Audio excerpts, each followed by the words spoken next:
मैं सबसे पहले आप सबका आभारी हूं कि आपने मेरी बातचीत के लिए यहां मुझे मौका दिया। ग्लोबलाइजेशन के बारे में पिछले कुछ वर्षों से एक विज्ञान के विद्यार्थी के नाते समझने की कोशिश कर रहा हूं। मैं मेरे व्याख्यान के शुरू में ही कह दूं कि मैं अर्थशास्त्र का विद्यार्थी नहीं रहा। इकोनॉमिक्स मैंने कभी पढ़ा नहीं। मैनेजमेंट के बारे में मैं बहुत जानता नहीं। ये सारी दुनिया में जो इंटरनेशनल लेवल पे चलता है, एग्रीमेंट्स होते हैं, ट्रेड होता है, उसके बारे में बहुत गहराई से मेरा अध्ययन नहीं है। लेकिन एक ईमानदार विद्यार्थी के नाते समझने की कोशिश कर रहा हूं कि ये हो क्या रहा है सारी दुनिया में। पिछले कुछ वर्षों से ये शब्द बहुत चर्चा में है, ग्लोबलाइजेशन, लिबरलाइजेशन, प्राइवेटाइजेशन वगैरह वगैरह। और ना सिर्फ हमारे देश में बल्कि दुनिया के कई देशों में, लैटिन अमेरिका के देशों में भी मैं देखता हूं यही globalisation, liberalisation, marketisation, privatisation. Europe के देशों में भी कई देशों में सुनता हूं, खासकर पुर्तगाल जैसे देशों में जो बहुत गरीब हैं, उनके देशों में भी यही शब्द है। साउथ ईस्ट एशिया में भी देख रहा हूं कि इसी तरह के शब्द हैं चर्चा में। और सबसे बड़ा उदाहरण मेरे सामने है सोवियत संघ का, तथाकथित सोवियत संघ का। यहां भी ग्लोबलाइजेशन चला था 1986 में।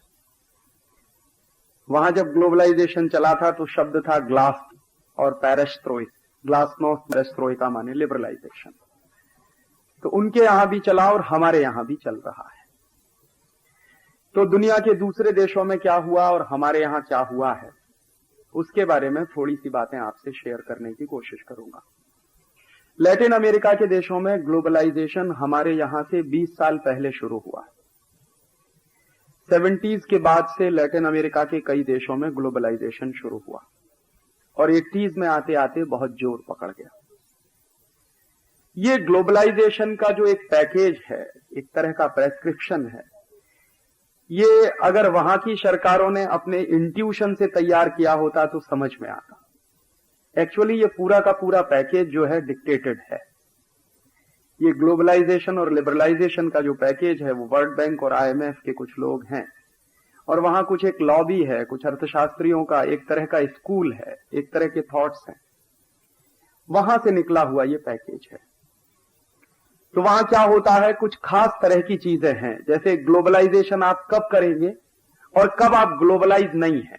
मैं कभी कभी हंसता हूं अपने आप पे कि शायद 91 के पहले हम ग्लोबल नहीं थे, आफ्टर 91 हम ग्लोबल हो गए। तो ग्लोबल कैसे हो गए? हमने हमारी करेंसी का डिवैल्यूएशन करवा लिया। मनमोहन सिंह साहब आए, उन्होंने कहा कि ग्लोबलाइजेशन के लिए बहुत जरूरी है कि हिंदुस्तान की करेंसी का डिवैल्यूएशन होना चाहिए। तो एक दिन किया, फिर दूसरे दिन अखबार में स्टेटमेंट आया कि बस बहुत हो गया, अब नहीं करने वाले। तीसरे दिन फिर कर दिया। माने ये एक अजीब सी बात है कि एक बड़ा अर्थशास्त्री मनमोहन सिंह के कैलिबर का एक दिन कहता है 2 जुलाई को कि मैं कुछ करूंगा, 12-13%, इससे ज्यादा नहीं करने वाला। 3 जुलाई को अखबार में स्टेटमेंट आता है कि 12-13% से ज्यादा नहीं होने वाला। फिर 4 जुलाई को पता चला कि 23% हो गया। तो ये डायरेक्ट हुआ और इनडायरेक्ट जो चला, अगर उसको जोड़ दिया जाए तो 30-35% से ऊपर चला गया उसी समय में 91 में। तो पहले जब हमने डिवैल्यूएशन नहीं किया था तो शायद हम ग्लोबल नहीं थे। जब हमने डिवैल्यूएशन कर दिया तो हम ग्लोबल हो गए। फिर एक दूसरा उन्होंने प्रेस्क्रिप्शन दिया कि अभी आप और ज्यादा ग्लोबल होने वाले हैं तब जब आप इंपोर्ट ड्यूटीज खत्म करिए अपने। तो इंपोर्ट ड्यूटीज खत्म कर दिए तो मान लिया कि और ज्यादा ग्लोबल हो गए। तीसरी बात आई प्रेस्क्रिप्शन में कि आप अपने जो सोशल एक्सपेंडिचर हैं उनको लगातार कम करते चले जाइए। सरकार को सोशल एक्सपेंडिचर करने की कोई जरूरत नहीं होती है। एजुकेशन पे पैसा खर्च कम करना करिए, हेल्थ पे कम करिए, हाइजीन की प्रॉब्लम कम करिए, सैनिटेशन पे पैसा खर्च मत करिए, वगैरह वगैरह। तो वो लगातार खत्म होता चला गया। तो हमने मान लिया कि हां, हम और ग्लोबलाइज होते चले गए। फिर एक दिन ऐसा आया, मनमोहन सिंह का मैंने लेक्चर सुना, उन्होंने कहा कि अभी और ग्लोबल होने के लिए हमको फॉरेन फाइनेंशियल इंस्टीट्यूट्स को हिंदुस्तान में खुलकर आने देना चाहिए। जब तक वो नहीं आएंगे तब तक इस देश में ग्लोबलाइजेशन पूरा नहीं होगा। तो वो भी कर दिया हमने। तो विदेशी पूंजी निवेशकों के लिए हिंदुस्तान का दरवाजा खुल गया, सट्टा बाजार और शेयर बाजार का दरवाजा खुल गया। तो मान लिया हमने कि हम और ज्यादा ग्लोबल होते चले गए, और ये करते करते आज 1997 में हम आके खड़े हैं। देखें तो सही ऑब्जेक्टिवली कि हुआ क्या पिछले 5-6 वर्षों में इस देश में। जो कुछ हुआ है पिछले 5-6 वर्षों में, उसके बारे में सरकार क्या कहती है वही मैं आपसे शेयर करूंगा। मैंने कुछ प्रश्न पूछवाए थे पार्लियामेंट में, लोकसभा में, इस ग्लोबलाइजेशन के मद्देनजर रखते हुए। ग्लोबलाइजेशन के कुछ तर्क हैं। जैसे पहला तर्क है कि आपको कैपिटल की बहुत जरूरत है, हिंदुस्तान में कैपिटल की बहुत कमी है, और जब तक विदेशी पूंजी नहीं आएगी, फॉरेन कैपिटल नहीं आएगा, फॉरेन इन्वेस्टमेंट नहीं होगा, एफडीआई नहीं आएगा, तब तक इस देश का भला नहीं होने वाला। ठीक है, विदेशी पूंजी की बात। दूसरी बात यह कही जाती है कि इस देश में टेक्नोलॉजी की बहुत कमी है। तो टेक्नोलॉजी तभी आएगी जब आप एफडीआई के लिए दरवाजा खोलेंगे, फॉरेन इन्वेस्टमेंट आएगा, तो टेक्नोलॉजी आएगी इस देश में। तीसरी बात इस देश में कही जाती है कि आपका एक्सपोर्ट बहुत कम है, तो जब तक मल्टीनेशनल्स नहीं आएंगे तब तक आपके देश का एक्सपोर्ट नहीं बढ़ने वाला है, तो इसलिए आप उनको खुलकर खेलने की छूट दीजिए, उनके ऊपर कोई पाबंदी मत लगाइए। चौथा तर्क है इस देश में बेरोजगारी की बहुत कमी है, तो विदेशी कंपनियां आएंगी, फॉरेन कंपनीज आएंगी इस देश में, तो एम्प्लॉयमेंट बढ़ेगा। और कुछ 2-3 तर्क और हैं, जैसे सस्टेनेबल हो जाएगी हमारी इकोनॉमी वगैरह वगैरह। इन्हीं तर्कों को ऑब्जेक्टिवली मैं पिछले 5-6 साल से फॉलो कर रहा हूं। जैसे मैंने पार्लियामेंट में एक क्वेश्चन पूछवाया लोकसभा में एक एमपी के माध्यम से कि सरकार से जरा पूछिए कि 91 के बाद जब से ग्लोबलाइजेशन शुरू हुआ है और अप टू जून 1997 कितना फॉरेन इन्वेस्टमेंट आया है देश में। तो सरकार का जवाब है पार्लियामेंट में कि हमने फॉरेन इन्वेस्टमेंट के जो एमओयू साइन किए हैं, जो प्रपोजल साइन किए हैं, फॉरेन इन्वेस्टमेंट प्रमोशन बोर्ड जो बनाया सरकार ने, उसके माध्यम से जो प्रपोजल साइन हुए हैं, मेमोरेंडम ऑफ अंडरस्टैंडिंग्स जो हुए हैं, वो करीब 94,000 करोड़ के हैं। 94,000 करोड़ की पूंजी के एमओयू साइन हुए हैं। ये जवाब आया। तो मैंने कहा ये तो बहुत मिसलीडिंग है। माने ये आप किसको बेवकूफ बनाना चाहते हैं? एमपीज तो बेवकूफ हो सकते हैं जो मान लेंगे कि हाँ 94,000 करोड़ के एमओयू साइन हो गए हैं। मैंने फिर दूसरा क्वेश्चन किया, उस एमपी को कहा कि अभी बात बनी नहीं है, पूरा जवाब नहीं है, ये झूठ बोल रहे हैं। आप इनसे ये पूछिए कि एक्चुअल इनफ्लो कितना है। 94,000 करोड़ के तो आपने एमओयू साइन कर दिए हैं, लेकिन पूंजी आई कितनी है, वास्तव में कितनी पूंजी आ गई है इस देश में? तो जब स्पेसिफिक और बनाया क्वेश्चन को तो ये घबरा गए और जवाब नहीं देने, और बहुत शायद ऐसे जवाब नहीं देंगे। तो कई पार्टीज के एमपीज को लगा दिया एक ही सवाल पर कि आप एक ही सवाल पूछिए कि एक्चुअल इनफ्लो कितना है 91 से 97 के बीच में।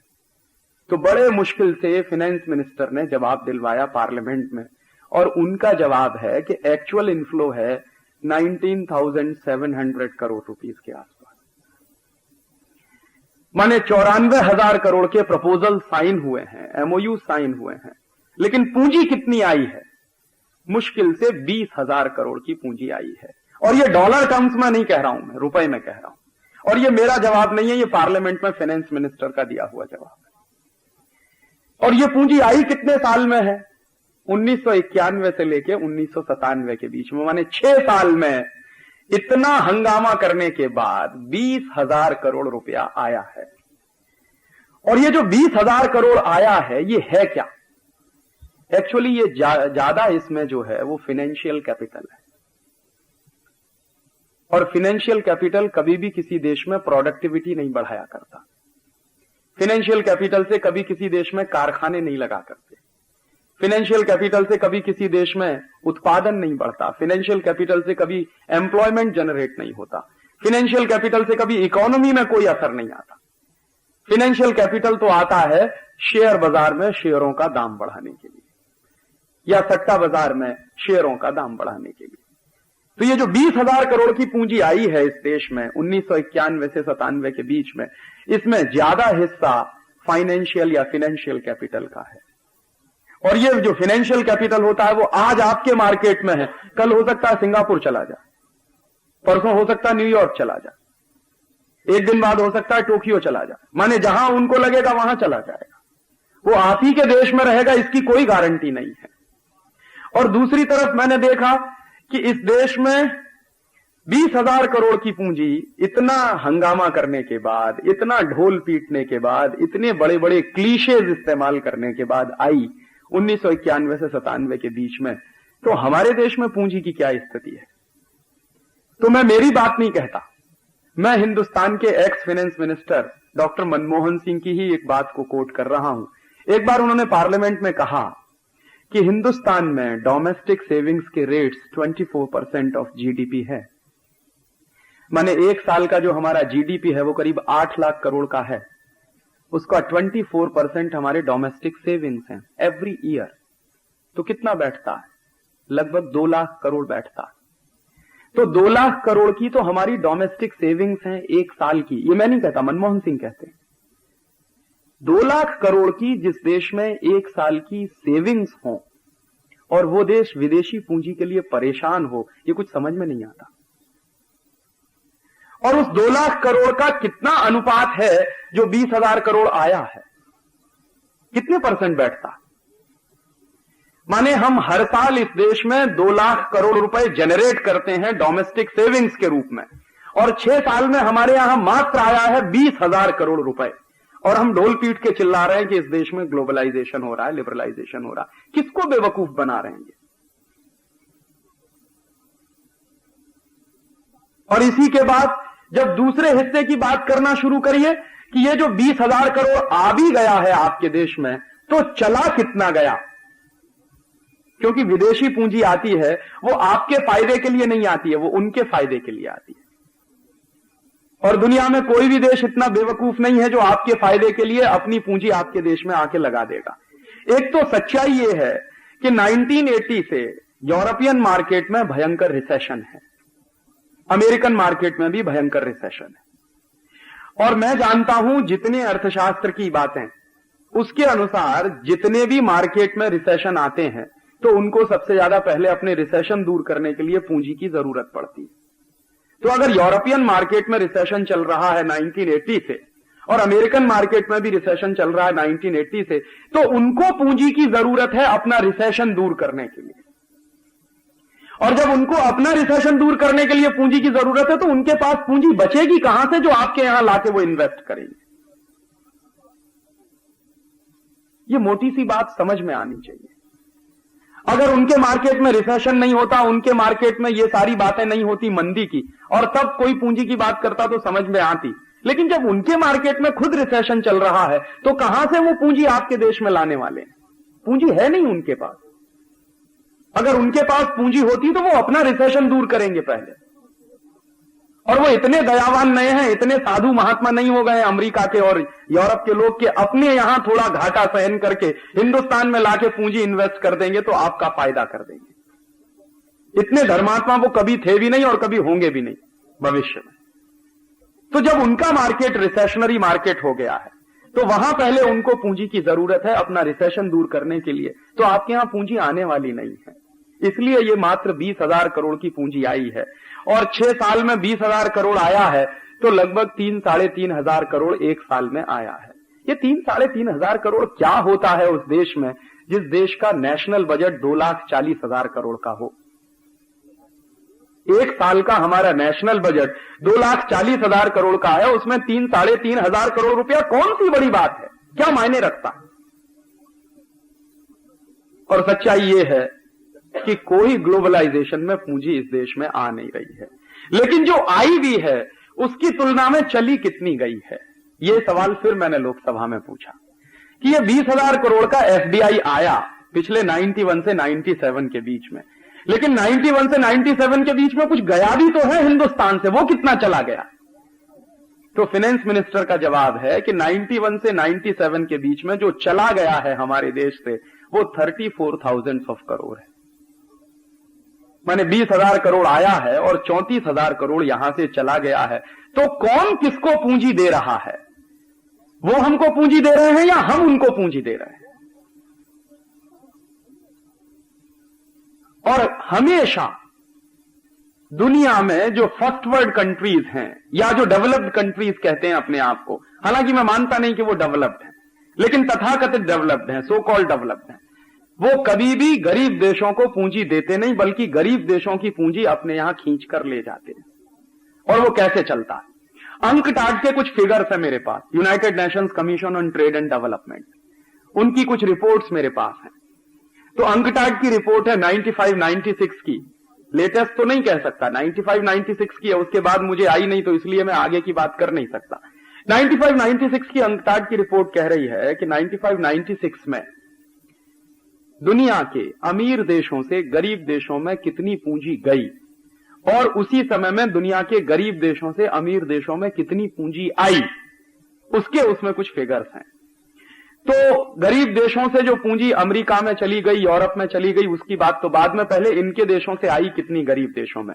तो डेवलपिंग कंट्रीज की संख्या अंकटाड के उसमें 120 मानी जाती है।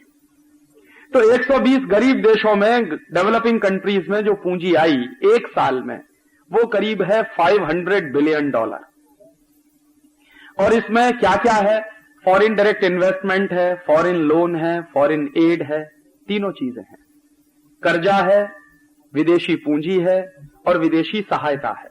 तीनों तरह की पूंजी मिला के $500 बिलियन आया गरीब देशों में। और उसी समय में, उसी एक साल में इन देशों से कितना चला गया अमेरिका और यूरोप में, तो उसके फिगर्स हैं $725 बिलियन।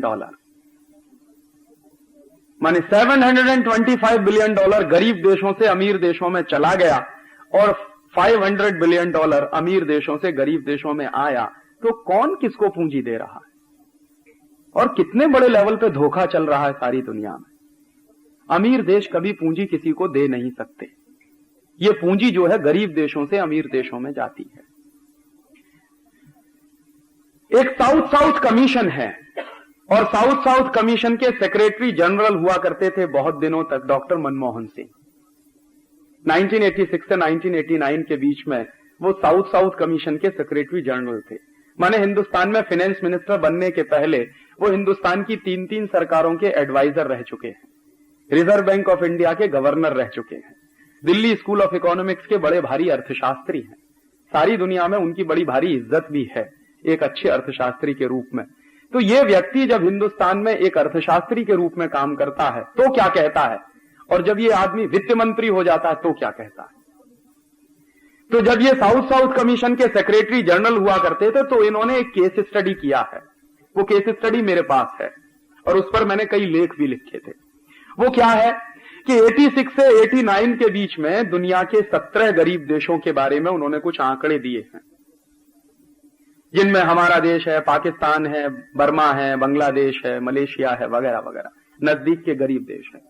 तो उसमें वो कह रहे हैं कि इन 17 गरीब देशों में 1986 से 1989 के बीच में कितनी पूंजी आई है और इन देशों से कितनी पूंजी चली गई है कैपिटल फ्लाइट के रूप में, उसका उन्होंने स्टैटिस्टिक्स दिया है। तो वो स्टैटिस्टिक्स है कि 86 से 89 के बीच में 17 गरीब देशों में अमीर देशों से $215 बिलियन आया, जिसमें एफडीआई है, फॉरेन लोन है, फॉरेन असिस्टेंस है, फॉरेन एड है, सब है, सारा मिला के। तो $216 बिलियन आया और चला कितना गया 1986 से 89 के बीच में इन गरीब देशों से अमीर देशों में जो पैसा चला गया वो कितना है? तो वो है $345 बिलियन। तो ये खुद ही कह रहे हैं कि पूंजी आती नहीं है कभी उससे। तो जो आदमी वित्त मंत्री बनने के पहले ये सिद्ध करता रहा हो कि कभी भी अमीर देशों से गरीब देशों में पूंजी आती नहीं है, वो आदमी वित्त मंत्री बनने के बाद कैसे अचानक से 180 पे टर्न कर सकता है, ये मेरे समझ में नहीं आया आज तक। और वो आदमी ऐसे टर्न कर सकता है उन्हीं दिनों में जब डॉक्टर मनमोहन सिंह साहब इस देश में फाइनेंस मिनिस्टर नहीं बने थे, उसके 1-1.5 महीने पहले फ्रांस का एक अखबार है, उसका नाम है लमोंद, उसमें एक न्यूज आइटम छप गया था। क्या न्यूज आइटम था हिंदुस्तान में कोई भी पार्टी सत्ता में आए, doctor Manmohan Singh will be the next finance minister of India. ये बात मैं कह रहा हूं मई 1991, और मई 1991 में इलेक्शन नहीं हुआ था, इलेक्शन का प्रोसेस चल रहा था। राजीव गांधी जिंदा थे, उनकी मृत्यु 20 मई 1991 को हुई है। ये उसके पहले का आर्टिकल है और ये लमोंद में छपा। मेरा एक दोस्त है, उसने मुझे कटिंग भेजी और कहा कि देखो ये क्या है। तो मैंने भी आश्चर्य से उसको पढ़ लिया कि कैसे लमोंद कहता है कि doctor Manmohan Singh will be the next finance minister of India. तो उसमें खबर क्या है, फ्रेंच में जो वाक्य है उसका हिंदी में करके आपसे कह रहा हूं कि हमारे विश्वस्त सूत्रों की जानकारी के अनुसार डॉक्टर मनमोहन सिंह अगले फाइनेंस मिनिस्टर बनेंगे, चाहे जो पार्टी सत्ता में आ जाए। और वो कटिंग लेके मैंने मेरे कुछ दोस्तों को दिखाई तो कई लोग कहते थे कि यार पता नहीं फालतू की बातें हैं, ऐसी तो चलती रहती है। ब्रिटेन के बहुत सारे टैबलॉइड्स हैं जो कुछ ना कुछ छापते ही रहते हैं, फ्रांस में भी कुछ ऐसा ही चल गया होगा तो उन्होंने भी लिया कि कहीं मस्ती में छाप दिया होगा। लेकिन बाद में जिस दिन मैंने देखा कि डॉक्टर मनमोहन सिंह को फाइनेंस मिनिस्टर की शपथ दिलाई जा रही है तो मेरे कान खड़े हो गए। मैंने कहा ये हुआ कैसे। मेरे एक परिचित हैं, वर्ल्ड बैंक में काम करते हैं, उनका नाम नहीं लेना चाहता, मेरे इलाहाबाद के रहने वाले। तो मैंने उनको चिट्ठी लिखी कि ये क्या होता है। तो उन्होंने कहा कि तुमको मालूम नहीं है, वर्ल्ड बैंक ने बहुत पहले तय कर लिया था कि मनमोहन सिंह को ही फाइनेंस मिनिस्टर बनाना है। तो मैंने उनसे पूछा कि वर्ल्ड बैंक का मनमोहन सिंह से क्या रिश्ता है। तब उन्होंने मुझे बताया कि मनमोहन सिंह वर्ल्ड बैंक में 10 साल तक सर्विस कर चुके हैं और जो वर्ल्ड बैंक का कर्जा उन्होंने लिया है वो कर्जा उनको चुकाना है। तो वो कर्जा चुकाने के लिए वर्ल्ड बैंक उसको फाइनेंस मिनिस्टर बनवा रहा है और तुम में से किसी में दम नहीं है जो उसको रोक सके फाइनेंस मिनिस्टर बनने। तो मैंने सोचा कि इस देश की पॉलिटिकल सॉवरेनिटी को क्या हुआ। माने हमारा पार्लियामेंट तय नहीं कर रहा है कि who will the next finance minister of India, ये वर्ल्ड बैंक तय कर रहा है, आईएमएफ तय कर रहा है। और वर्ल्ड बैंक क्यों तय कर रहा है, आईएमएफ क्यों तय कर रहा है? क्योंकि वर्ल्ड बैंक को अपनी कुछ कंडीशनैलिटीज इस देश में लागू करानी है, तो उनको अपना आदमी चाहिए, तो उन्होंने अपना आदमी रखवा दिया इस देश में। बाद में जब वो फाइनेंस मिनिस्टर बन गए तो हिंदुस्तान में अपने पूरे टेन्योर में वो आदमी ₹1.25 टोकन मनी लेता था तनख्वाह के रूप में। तो मेरे दिमाग में रोज प्रश्न उठता था कि बाकी का पैसा कहां से आता मनमोहन सिंह। तो निश्चित रूप से वर्ल्ड बैंक के पेरोल पर काम करने वाला आदमी इस देश में फाइनेंस मिनिस्टर बना, और वर्ल्ड बैंक के पेरोल पर काम करने वाला आदमी जब फाइनेंस मिनिस्टर बनेगा तो वर्ल्ड बैंक की बातें करेगा इस देश में। जो आदमी फाइनेंस मिनिस्टर बनने के पहले एक बात कहता हो और फाइनेंस मिनिस्टर बनने के बाद ठीक उसके उल्टी बातें कहना शुरू कर दे, तो ऐसे आदमी को तो मैं सिर्फ इंटेलेक्चुअल प्रोस्टिट्यूट के अलावा और कुछ कह नहीं सकता। शायद आपको लगा है कि ये मैंने बहुत कड़ी बात कह दी है, लेकिन यही सच्चाई है। As a governor of Reserve Bank of India, as a financial advisor of 3 prime minister, Manmohan Singh जो कुछ कहते थे उसका ठीक उल्टा काम उन्होंने जब फाइनेंस मिनिस्टर बने तो किया है इस देश में, और उसके नतीजे इस देश को भुगतने पड़ेंगे अगले 20 साल में, जो कुछ वो करके चले गए इस देश में। और उसके बाद नाटक चला इस देश में। एक बार मनमोहन सिंह ने इस्तीफा दिया, आप शायद याद करिए इस बात को। तो जैसे ही मनमोहन सिंह ने इस्तीफा देने की बात कही तो सबसे पहली चिट्ठी वर्ल्ड बैंक के प्रेसिडेंट की आई हिंदुस्तान के प्राइम मिनिस्टर को कि आप उनका इस्तीफा स्वीकार नहीं करेंगे, और नहीं किया गया उनका इस्तीफा स्वीकार। जबकि कांग्रेस के अंदर मनमोहन सिंह के खिलाफ भयंकर रिजेंटमेंट था। बहुत सारे कांग्रेसियों को उनका ग्लोबलाइजेशन पचा नहीं था, उनका लिबरलाइजेशन भी नहीं पचा, और सारे कांग्रेसी एक स्वर से मांग करते थे कि आपके इस ग्लोबलाइजेशन ने किया क्या। वो वायदा करते थे कि मैं 3 महीने में महंगाई को जमीन पे ला दूंगा, तो पता चला 3 महीने में महंगाई और 3 गुना बढ़ गई। तो कांग्रेसियों को लगा कि हमारा तो वोट बैंक चला गया, तो मनमोहन सिंह के खिलाफ जमकर अटैक होना शुरू हुआ। तो मनमोहन सिंह को रिजाइन करने की स्थिति पैदा कर दी इन लोगों ने। लेकिन वर्ल्ड बैंक से पहली ही चिट्ठी आई इस देश में कि आप उनका इस्तीफा स्वीकार नहीं करेंगे, और उनका इस्तीफा स्वीकार नहीं किया गया। और यही नाटक अभी ताजा ताजा कुछ दिन पहले हुआ चिदंबरम साहब के साथ। आपको याद है चिदंबरम साहब ने एक बार धमकी दी कि मैं रिजाइन कर दूंगा। तो जैसे ही चिदंबरम की धमकी आई वैसे ही वर्ल्ड बैंक के प्रेसिडेंट का बयान आ गया अखबार में कि चिदंबरम साहब अगर चले जाएंगे तो लिबरलाइजेशन का क्या होगा, ग्लोबलाइजेशन का क्या होगा, माने वर्ल्ड बैंक के इंटरेस्ट का क्या होगा। सीधी सी बात वो कहनी चाहिए। तो वो ये नहीं कहेंगे कि वर्ल्ड बैंक के इंटरेस्ट का क्या होगा, वो कहेंगे लिबरलाइजेशन का क्या होगा, ग्लोबलाइजेशन का क्या होगा। यही मनमोहन सिंह के जमाने में कहते थे। और ये कितने बड़े लेवल के इंटेलेक्चुअल प्रोस्टिट्यूट हो सकते हैं। चिदंबरम साहब मनमोहन सिंह से 2 कदम आगे हैं। ये लंदन गए थे, अक्टूबर 96 की बात कह रहा हूं। अक्टूबर 96 में ये लंदन गए थे, वहां प्रेस कॉन्फ्रेंस किया। प्रेस कॉन्फ्रेंस में स्टेटमेंट क्या दिया? प्रेस कॉन्फ्रेंस में स्टेटमेंट दिया कि ईस्ट इंडिया कंपनी और अंग्रेज हिंदुस्तान में 200 साल के लूटने के लिए आए थे। मैं आपको फिर से इनवाइट करने आया हूं कि अगले 200 साल के लिए फिर इस देश में आप लूटने के लिए चले आइए, and there will be a huge reward for you.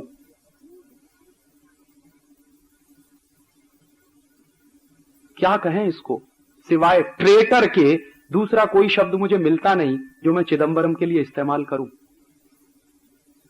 कि एक ऐसा व्यक्ति इस देश में फाइनेंस मिनिस्टर है जो लंदन में जाके कहता है कि ईस्ट इंडिया कंपनी 200 साल के लिए आई थी और आपने हमको लूटा।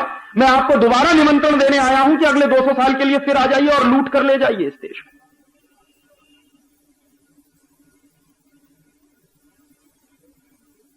तो ऐसे लोग जब इस देश में फाइनेंस मिनिस्टर बनना शुरू हो जाए तब तो इस देश का बंटाधारी होने जा रहा है। और तब मुझे शक होने लगा है कि सच में कोई लिबरलाइजेशन चल रहा है क्या। और मैं मानता नहीं कोई लिबरलाइजेशन चल रहा है। एक्चुअली ये रिकॉलोनाइजेशन का एक दूसरा प्रोसेस चल रहा है। और उस लिबरलाइजेशन के नतीजे क्या निकल रहे हैं? विदेशी पूंजी के स्तर पे कुछ आया नहीं आपके देश में, जो कुछ आया उससे ज्यादा चला गया। और अगर एक दूसरा हिसाब और जोड़ना शुरू कर दूं कि फाइनेंशियल मार्केट में जो थोड़ी सी विदेशी पूंजी आ गई थी उससे नतीजा क्या हुआ था? 100-150 रुपए वाला शेयर 1500 में पहुंच गया था, 2000 में पहुंच गया था। जिसको देखो वो शेयर खरीदने के लिए पागल था इस देश में। मुझे वो दिन याद है कि मेरे घर के सामने जो पान बेचता है इलाहाबाद में, वो रोज सवेरे सवेरे आता था, मुझसे पूछता था कि राजीव भाई आज एसीसी का दाम क्या है। तो मैं कहता था भाई तुमको क्या लेना देना एसीसी के? नहीं मैंने एसीसी खरीदा। मैंने कहा कहां से तुम्हारे पास पैसा आ गया? कि बीवी के गहने गिरवी रखे हैं, मैंने एसीसी खरीदा। क्या होने वाला है? कहने लगा आप तो बेवकूफ आदमी, आपको मालूम नहीं मैं रातों रात लखपति होने जा रहा हूं।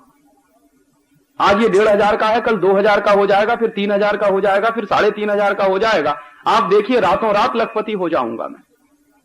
और ऐसे हिंदुस्तान में बहुत इंटेलिजेंट लोग थे जिन्होंने अपनी फैक्ट्रियां बंद करके शेयर बाजार में पैसा लगा दिया, जिन्होंने बीवी के गहने गिरवी रख के शेयर बाजार में पैसा लगा दिया, जिन्होंने मारुति की कार गिरवी रख के शेयर बाजार में पैसा लगा दिया। और मनमोहन सिंह उस समय चिल्ला रहे थे कि देखिए ग्लोबलाइजेशन का नतीजा निकल रहा है, इकोनॉमी बूम कर रही है। माने शेयरों के दाम बढ़ रहे हैं तो मनमोहन सिंह कहते थे कि इकोनॉमी बूम कर रही है।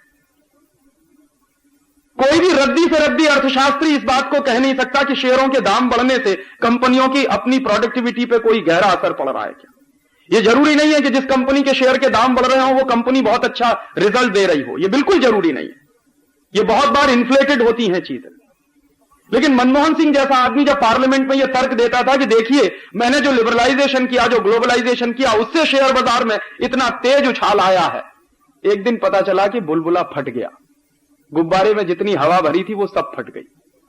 तो पता चला कि 2500-3000 पे बिकने वाला शेयर जमीन पे आके गिरा 100 रुपए में, 150 रुपए में, 200 रुपए में, कोई खरीदने को तैयार नहीं। हिंदुस्तान की पार्लियामेंट ने एक कमेटी बताई, पार्लियामेंट्री कमेटी बिठाई गई रामनिवास मिर्धा की अध्यक्षता में। उन्होंने काम किया, 2-3 महीने में रिपोर्ट आई कि ये जो विदेशी पूंजी को हमने छोड़ दिया शेयर बाजार में आने के लिए, वो जो खोल दिया हमने शेयर बाजार में आने के लिए, उसी का नतीजा निकला कि उन्होंने पहले शेयरों के दाम बढ़ा दिए और हिंदुस्तान के लोगों ने क्या किया कि अपने खून पसीने की कमाई को शेयर बाजार में झोंक दिया ले जाके। फिर जब उनको जरूरत पड़ी तो यहां से लेकर उड़ गए, तो पता चला जमीन पे आके हम गिरे। कमेटी की फाइंडिंग्स हैं, ये मेरी नहीं है, कि हिंदुस्तान में विदेशी पूंजी निवेशकों ने कुछ 1000 करोड़ रुपए इन्वेस्ट करके हिंदुस्तान के लोगों का 70,000 करोड़ लूट लिया। इतनी बड़ी डकैती आपके देश में पड़ गई और आपने किसी ने FIR तक दर्ज नहीं कराई। और बड़े बड़े इंटेलिजेंट लोग जो अपने आप को 30 मारखा कहते थे, जो कहते थे कि शेयर बाजार की नब्ज तो हमारी टिप्स पे रखी हुई है, वो सब मुंह छुपा के पता नहीं कहां दुबक गए, नजर नहीं आते। इसी देश में हुआ ग्लोबलाइजेशन और लिबरलाइजेशन के नाम पर कि एक एक कंपनी आई जिसने 400 करोड़ मार्केट से उठा लिया, पता चला कि वो कंपनी आज कहीं है भी नहीं।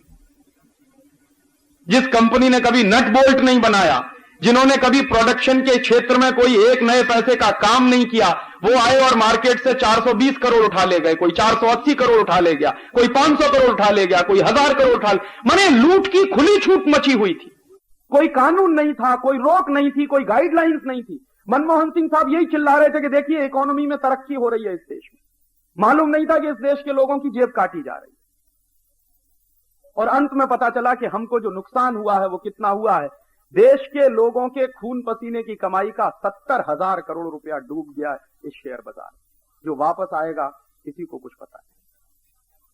और मैं पूछता हूं कि ऐसे समय में मनमोहन सिंह को लाके चौराहे पे कम से कम 2-4 बातें पूछ तो लेनी चाहिए कि एक जमाने में आप चिल्लाया करते थे पार्लियामेंट के अंदर कि देखिए ये मेरे लिबरलाइजेशन का कमाल है कि शेयर बाजार चढ़ रहा है, फिर क्या हुआ इसमें, क्यों डूब गया 70,000 करोड़ रुपया, कौन जिम्मेदार है इसका? किसी की अकाउंटेबिलिटी बनती है कि नहीं इस देश में? किसी की अकाउंटेबिलिटी नहीं बनी। और उसी कमेटी ने जो रिकमेंडेशंस किए थे मनमोहन सिंह को कि ये सारा तमाशा सिटी बैंक के इशारे पर हुआ, हर्षद मेहता तो उसमें सिर्फ एक कठपुतली की तरह से काम करता रहा। ये मैं नहीं कहता, पार्लियामेंट्री कमेटी की फाइंडिंग्स हैं। और कमेटी ने ये रिकमेंडेशंस किए कि सिटी बैंक ऑफ इंडिया को हिंदुस्तान से बिस्तर बांध के भगा देने की जरूरत है। तो मनमोहन सिंह ने स्टेटमेंट किया कि नहीं, हम सिटी बैंक ऑफ इंडिया को अगर भगा देंगे तो गलत सिग्नल्स जाएंगे दुनिया में। माने चोर को चोर नहीं कह सकते हम, डकैत को डकैत नहीं कह सकते हम, क्योंकि हमारे सिग्नल्स गलत चले जाएंगे। कौन सा देश है ये, और कौन सा फाइनेंस मिनिस्टर इस देश को रूल करता है? दुनिया के किसी भी दूसरे देश में अगर अमेरिका में ही ये स्कैम हुआ होता, हिंदुस्तान की जगह अमेरिका को रखकर देखिए, और अमेरिका में ये स्कैम हुआ होता और काश स्टेट बैंक ऑफ इंडिया हमारा उसमें इन्वॉल्व होता, तो अमेरिकन सरकार ने 1 मिनट की देर नहीं की होती स्टेट बैंक ऑफ इंडिया को वहां से रवाना करने में। ये हम पॉलिटिकल स्लेव कंट्री में रहते हुए मैं कह रहा हूं इस देश में कि सिटी बैंक ऑफ इंडिया के बारे में सारे सबूत होने के बावजूद इस देश में सिटी बैंक ऑफ इंडिया को हिंदुस्तान से नहीं भगाया गया, क्योंकि मनमोहन सिंह नहीं चाहता। और कभी कभी मैं ये आरोप करता हूं कि मनमोहन सिंह कोई मनमोहन सिंह नहीं है, वो अमेरिका का 101% एजेंट है इस देश, जिसने इस देश की इकोनॉमी को इतने बड़े लेवल पे ले जाके पटक दिया। और आपको मालूम है जो पैसा डूब गया उसकी वजह से जो रिसेशन है मार्केट में वो आज तक खत्म नहीं हो रहा।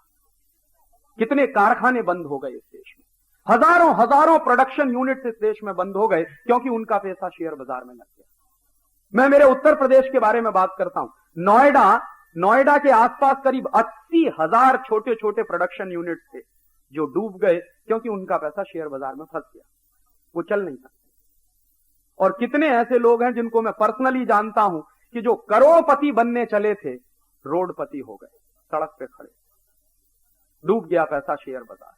और ये जो डूबा हुआ पैसा है इसको वापस निकालने के लिए ना मनमोहन सिंह के पास कोई तरकीब है, ना चिदंबरम के पास कोई तरकीब। कैसे आएगा ये पैसा? ये ग्लोबलाइजेशन नहीं हुआ, ये लिबरलाइजेशन नहीं हुआ, आपकी लूट हुई।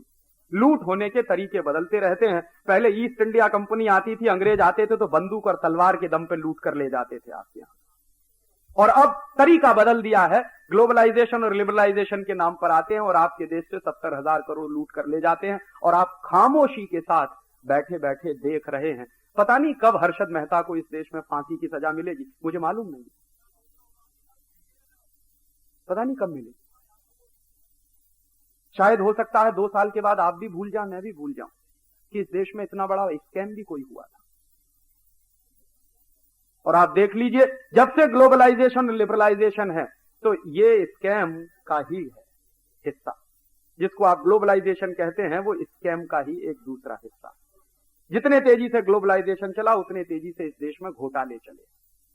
91 से 97 के बीच में जितने घोटाले हुए हैं उसमें पार्लियामेंट की फाइंडिंग्स है, मेरी फाइंडिंग्स नहीं है, कि हिंदुस्तान के लोगों के खून पसीने की कमाई का 70,000 करोड़ डूब गया।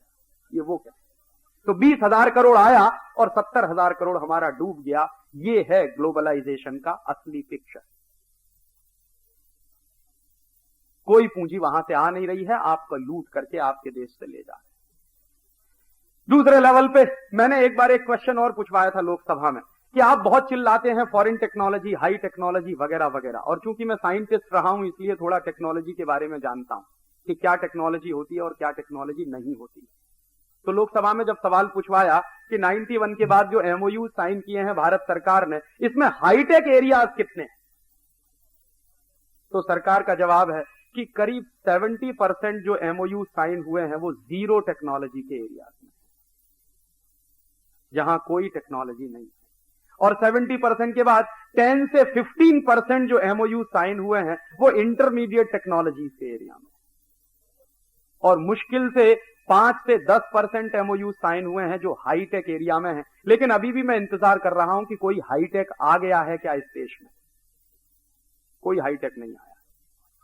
उससे ज्यादा इस देश में क्या आ गया है, पेप्सी कोला आ गया जो जीरो टेक्नोलॉजी का आइटम है, कोका कोला आ गया वो भी जीरो टेक्नोलॉजी का आइटम, अंकल चिप्स आ गया है, रफल्स चिप्स आ गया, हॉस्टेस आ गया है, टॉप रेमन आ गया, बिनीज आ गया, माने पोटैटो चिप्स आ गए हैं, ये जीरो टेक्नोलॉजी के आइटम। आपके देश में नमक बिक रहा है विदेशी कंपनी का, कैप्टन कुक, अन्नपूर्णा, पता नहीं उसमें कौन सी हाई टेक्नोलॉजी। आटा बिक रहा है विदेशी कंपनियों का, कैप्टन कुक, अन्नपूर्णा, पता नहीं उसमें कौन सी हाई टेक्नोलॉजी। जूते के तलवे बेच रहे हैं कुछ विदेशी कंपनी वाले, पता नहीं उसमें कौन सी हाई टेक्नोलॉजी। अंडरवियर बनियान इंपोर्ट हो रहे हैं इस देश में, पता नहीं कौन सी हाई टेक्नोलॉजी है उसमें, मेरे समझ में नहीं। कॉस्मेटिक्स के बहुत सारे आइटम्स इस देश में इंपोर्ट होने लगे, पता नहीं कौन सी हाई टेक उसमें। ये सारे के सारे आइटम जीरो टेक्नोलॉजी के आइटम। और एक बार मैंने स्पेसिफिक क्वेश्चन पूछवाया कि एक 1977 में जब मुरारजी भाई देसाई की सरकार थी तो उन्होंने एक लिस्ट बनाई थी। क्या लिस्ट बनाई थी? 840 आइटम्स ऐसे हैं जो जीरो टेक्नोलॉजी के आइटम माने जाते हैं। तो वो 840 आइटम्स मुरारजी भाई देसाई ने रिजर्व कर दिए थे कि इनमें कभी कोई मल्टीनेशनल नहीं घुसेगा। मल्टीनेशनल को घुसना हो कि इसके अलावा बहुत सारे दूसरे आइटम्स हैं उनमें घुसे, तो मल्टीनेशनल घुस नहीं पाते थे। तो वो क्या करते थे कि हिंदुस्तानी कंपनी ढूंढते थे और उसके कंधे पर रख के बंदूक चलाते, और ये बहुत दिन तक इस देश में चलता रहा। वो सीधे घुस नहीं सकते थे क्योंकि नियम था। मनमोहन सिंह ने वो नियम बदल दिया। उन्होंने क्या किया कि वो 870 जो आइटम थे इस देश में स्मॉल स्केल इंडस्ट्रीज के लिए या जीरो टेक्नोलॉजी के लिए रिजर्व जो आइटम थे उनको भी खोल दिया। तो भड़ बढ़ा के सारे मल्टीनेशनल उसी में घुस गए। सच्चाई ये है कि कभी कोई मल्टीनेशनल आपके देश में आता नहीं टेक्नोलॉजी लेकर। वो क्या लेकर आते हैं? जो उनके यहां 20 साल पुरानी हो गई है टेक्नोलॉजी, जिसके लिए उनके पास जमीन नहीं है डंप करने के लिए, उसको लाके आपके देश में पटक देते हैं और आप चिल्लाते हैं कि हमारे देश में हाईटेक आ गया। कोई हाईटेक आता नहीं। जहां आपको कोई टेक्नोलॉजी की जरूरत नहीं है, जिस एरिया में जीरो टेक्नोलॉजी है, उसी एरिया में सबसे ज्यादा मल्टीनेशनल इस देश में इस समय काम कर रहे हैं। आप मुझे बताइए कि टूथपेस्ट बनाने में कौन सी टेक्नोलॉजी है, साबुन बनाने में कौन सी ऐसी टेक्नोलॉजी है, जूते के फीते बनाने में ऐसी कौन सी टेक्नोलॉजी, टमाटर की चटनी बनाने में कौन सी टेक्नोलॉजी। नेस्ले को हमने खोल दिया Maggi hot and sweet tomato chilli sauce बनाने के। बताइए जरा टमाटर की चटनी बनाने में कौन सा हाईटेक आइटम इस्तेमाल होता है? या नमक को पॉलिथीन पैक में बंद करना कौन सा हाईटेक आइटम है? या आलू का चिप्स बेचना, कैडबरीज की चॉकलेट बनाना, बिस्किट्स बनाना, ये कौन सी टेक्नोलॉजी के आइटम है? ये तो सब 870 वो आइटम है जिनको भारत सरकार ने 1977 में माना था कि ये सब जीरो टेक आइटम है, और सारे मल्टीनेशनल इन्हीं क्षेत्र में घुसे हुए हैं। एक भी मल्टीनेशनल इस देश में नहीं आया सैटेलाइट बनाने के लिए। सैटेलाइट बनाना हाईटेक आइटम है, और इस देश में एक भी मल्टीनेशनल नहीं है जो सैटेलाइट बनाने के लिए आया हो। मिसाइल बनाना हाईटेक आइटम है, एक भी मल्टीनेशनल नहीं है जो इस देश में मिसाइल बनाने के लिए आया हो। टेलीकम्युनिकेशन में डिजिटल इलेक्ट्रॉनिक्स इक्विपमेंट बनाना कुछ हाईटेक आइटम माना जाता, लेकिन एक भी मल्टीनेशनल नहीं आया जो उसको उस क्षेत्र में कुछ करने वाला हो। सच्चाई ये है कि जो सच में हाईटेक है वहां आपको कोई टेक्नोलॉजी देता नहीं है, और कभी कभी आप लेने की कोशिश करें तो आपको लंगड़ी मार के गिरा देते हैं। जैसे मैं एक सॉलिड एग्जाम्पल दूं, राजीव गांधी जब प्राइम मिनिस्टर थे तो एक दिन रोते रोते अमेरिका पहुंच गए। ये हमारे देश में भिखारी की बड़ी बुरी आदत है। इस देश का प्राइम मिनिस्टर भी भिखमंगई की तरह से बात करता। कटोरा लेके पहुंच गए रोनाल्ड रीगन के सामने कि हमको सुपर कंप्यूटर दे दीजिए। इनको बहुत समझाया था इस देश के साइंटिस्टों ने कि आप मत जाइए, बेइज्जती हो जाएगी आप, लेकिन माने नहीं, क्योंकि धुन थी कि हिंदुस्तान को 21st सेंचुरी में ले जाएंगे। जैसे उन्हीं के ले जाने पे जाएगा, ये देश अपने तरीके से जाने वाला नहीं था 21st सेंचुरी। तो पहुंच गए अमेरिका में भीख मांगने के लिए। क्या भीख मांगा रोनाल्ड रीगन से कि हमको सुपर कंप्यूटर दे दीजिए, और क्या चाहिए आपको, क्रायोजेनिक इंजन चाहिए। तो रोनाल्ड रीगन ने कहा कि सोचेंगे। फिर पीछे पड़े, उनके बाद दोबारा फिर पहुंच गए अमेरिका के, आपने क्या सोचा। तो रोनाल्ड रीगन ने कहा कि हमने सोचा है कि हम आपको न तो सुपर कंप्यूटर देंगे और न हम आपको क्रायोजेनिक इंजन देंगे। अमेरिका की 2 कंपनियां थी उस समय। एक थी IBM, इंटरनेशनल बिजनेस मशीन, जो चाहती थी कि इंडियन गवर्नमेंट से कोई एग्रीमेंट अगर साइन हो जाए तो हमारा सुपर कंप्यूटर हिंदुस्तान में बिक जाए। कंपनी के मन में था, लेकिन रोनाल्ड रीगन ने कहा कि यह संभव नहीं। उसके बाद मैकडॉनल्ड डगलस चाहता था। मैकडॉनल्ड डगलस आज भी चाहता है कि हम हिंदुस्तान को अपना क्रायोजेनिक इंजन बेचें, लेकिन रोनाल्ड रीगन ने कहा कि यह भी संभव नहीं। तो बेचारे मुंह लटकाए हुए अमेरिका से वापस लौट आए। जो बेइज्जती हुई वॉशिंगटन में वो अलग हुई। यहां से बड़े तामझाम के साथ गए थे सुपर कंप्यूटर मांगने, क्रायोजेनिक इंजन मांगने, वहां से खाली हाथ लौट आए। और यहां आके एक दिन लिटरली CSIR के साइंटिस्टों की मीटिंग में रो पड़े कि मैं गया सुपर कंप्यूटर मांगने, क्रायोजेनिक इंजन मांगने, लेकिन मुझे नहीं मिला। तो हमारे यहां उस समय डॉक्टर SK जोशी डायरेक्टर हुआ करते थे। मैं भी उस समय CSIR के एक रिसर्च प्रोजेक्ट में काम करता था। तो उन्होंने कहा कि हमने तो आपको पहले ही मना किया था कि अमेरिका कभी भी आपको कोई हाईटेक आइटम देने वाला नहीं है, आप क्यों गए थे अपनी बेइज्जती कराने। तो उन्होंने कहा आप कोई तो रास्ता निकालो। तो कुछ साइंटिस्टों ने उनको सुझाव दिया कि आप ऐसा करिए, रूस के साथ एग्रीमेंट कर लीजिए। रूस में एक एजेंसी है जिसका नाम है ग्लोब कॉस्मोस, उसके पास क्रायोजेनिक इंजन है, तो आपको क्रायोजेनिक इंजन शायद मिल जाएगा। तो रूस के साथ एग्रीमेंट साइन किया राजीव गांधी ने, और जैसे ही रूस के साथ एग्रीमेंट साइन हुआ और क्रायोजेनिक इंजन की डिलीवरी का टाइम आया तो अमेरिका ने फिर लंगड़ी मारी और रूस को ब्लैक लिस्टेड कर दिया। रूस बेचारा घबरा गया। तो रूस के प्रेसिडेंट साहब ने मना कर दिया कि अब हम भी आपको क्रायोजेनिक इंजन नहीं बेचेंगे। रूस ने मना कर दिया क्रायोजेनिक इंजन बेचने के लिए, अमेरिका ने पहले ही मना कर दिया क्रायोजेनिक इंजन बेचने के लिए। सुपर कंप्यूटर की बात तो ऐसे ही दफन हो गई। तो फिर क्या करना चाहिए। तो एक दिन हमारे कुछ साइंटिस्टों ने कहा कि आप ये जो कटोरा लेके भीख मांगते हैं, क्यों नहीं इंडियन साइंटिस्टों को कहते कि वो सुपर कंप्यूटर बनाए, क्यों नहीं इन साइंटिस्टों को कहते कि वो इस देश में क्रायोजेनिक इंजन बनाए। तो उनको भरोसा ही नहीं था कि इंडियन साइंटिस्ट ये बना सकते हैं। तो CSIR के लोगों ने उनको भरोसा दिलाया कि आप ये मत मानिए, इंडियन साइंटिस्ट उतने ही कॉम्पिटेंट हैं जितने अमेरिकन साइंटिस्ट हैं, बशर्ते कि उनको काम देने की जरूरत है और उनको प्रोटेक्शन देने की जरूरत है। तो डरते डरते उन्होंने CSIR को कहा कि ठीक है, अच्छा आप बना लीजिए भाई, अगर आपको लगता है तो। CSIR का पूना में एक सिस्टर कंसर्न है CDAC, उनको दे दिया गया कि आप सुपर कंप्यूटर बनाइए। 3 साल में CDAC के वैज्ञानिकों ने रात दिन मेहनत करके हिंदुस्तान में सुपर कंप्यूटर बना दिया। और हिंदुस्तान में सबसे पहला सुपर कंप्यूटर बना परम, जो आज भी गर्व के साथ इस देश में चल रहा है। ये टेलीविजन पर ये आंखों देखा मौसम का हाल जो देखते हैं, वो 100% इंडिजिनस सुपर कंप्यूटर का कमाल है परम का, जो इस देश में बना है। और आज सिर्फ परम नहीं है, अभी मैं उस दिन पूना जाके आया 14 तारीख को, फोन पे मैंने बात की है, तो परम से आगे के 3 नए सुपर कंप्यूटर उन्होंने तैयार करके रखे हुए हैं और अगले साल वो काम करने शुरू करने जा रहे हैं। मैंने उनसे पूछा इनकी क्षमता कितनी है, तो उन्होंने कहा कि अमेरिका की किसी भी कंपनी के सुपर कंप्यूटर के मुकाबले हमारा कम नहीं है। 64,000 मेगाबिट्स के सुपर कंप्यूटर जो अमेरिकन कंपनियां इस समय बना रही हैं, वो CDAC के लोगों ने बना दिया 3 साल में। और दूसरी जानकारी मैं आपको दूं कि उसी CSIR का एक सिस्टर कंसर्न है जिसका नाम है DRDO, Defence Research Development Organisation. वहां के वैज्ञानिकों ने रात दिन मेहनत करके क्रायोजेनिक इंजन तैयार कर लिया है। हो सकता है दिसंबर के अंत तक आपको यह सूचना मिल जाए कि क्रायोजेनिक इंजन भी इस देश में बन गया। तो टेक्नोलॉजी कभी वहां से नहीं आती, टेक्नोलॉजी हर देश को अपनी बनानी पड़ती, और यह दुनिया का सबसे खरा सच है। आज के जमाने में टेक्नोलॉजी सबसे बड़ा हथियार है। इसलिए कोई देश किसी दूसरे देश को अपनी लेटेस्ट टेक्नोलॉजी कभी नहीं देता।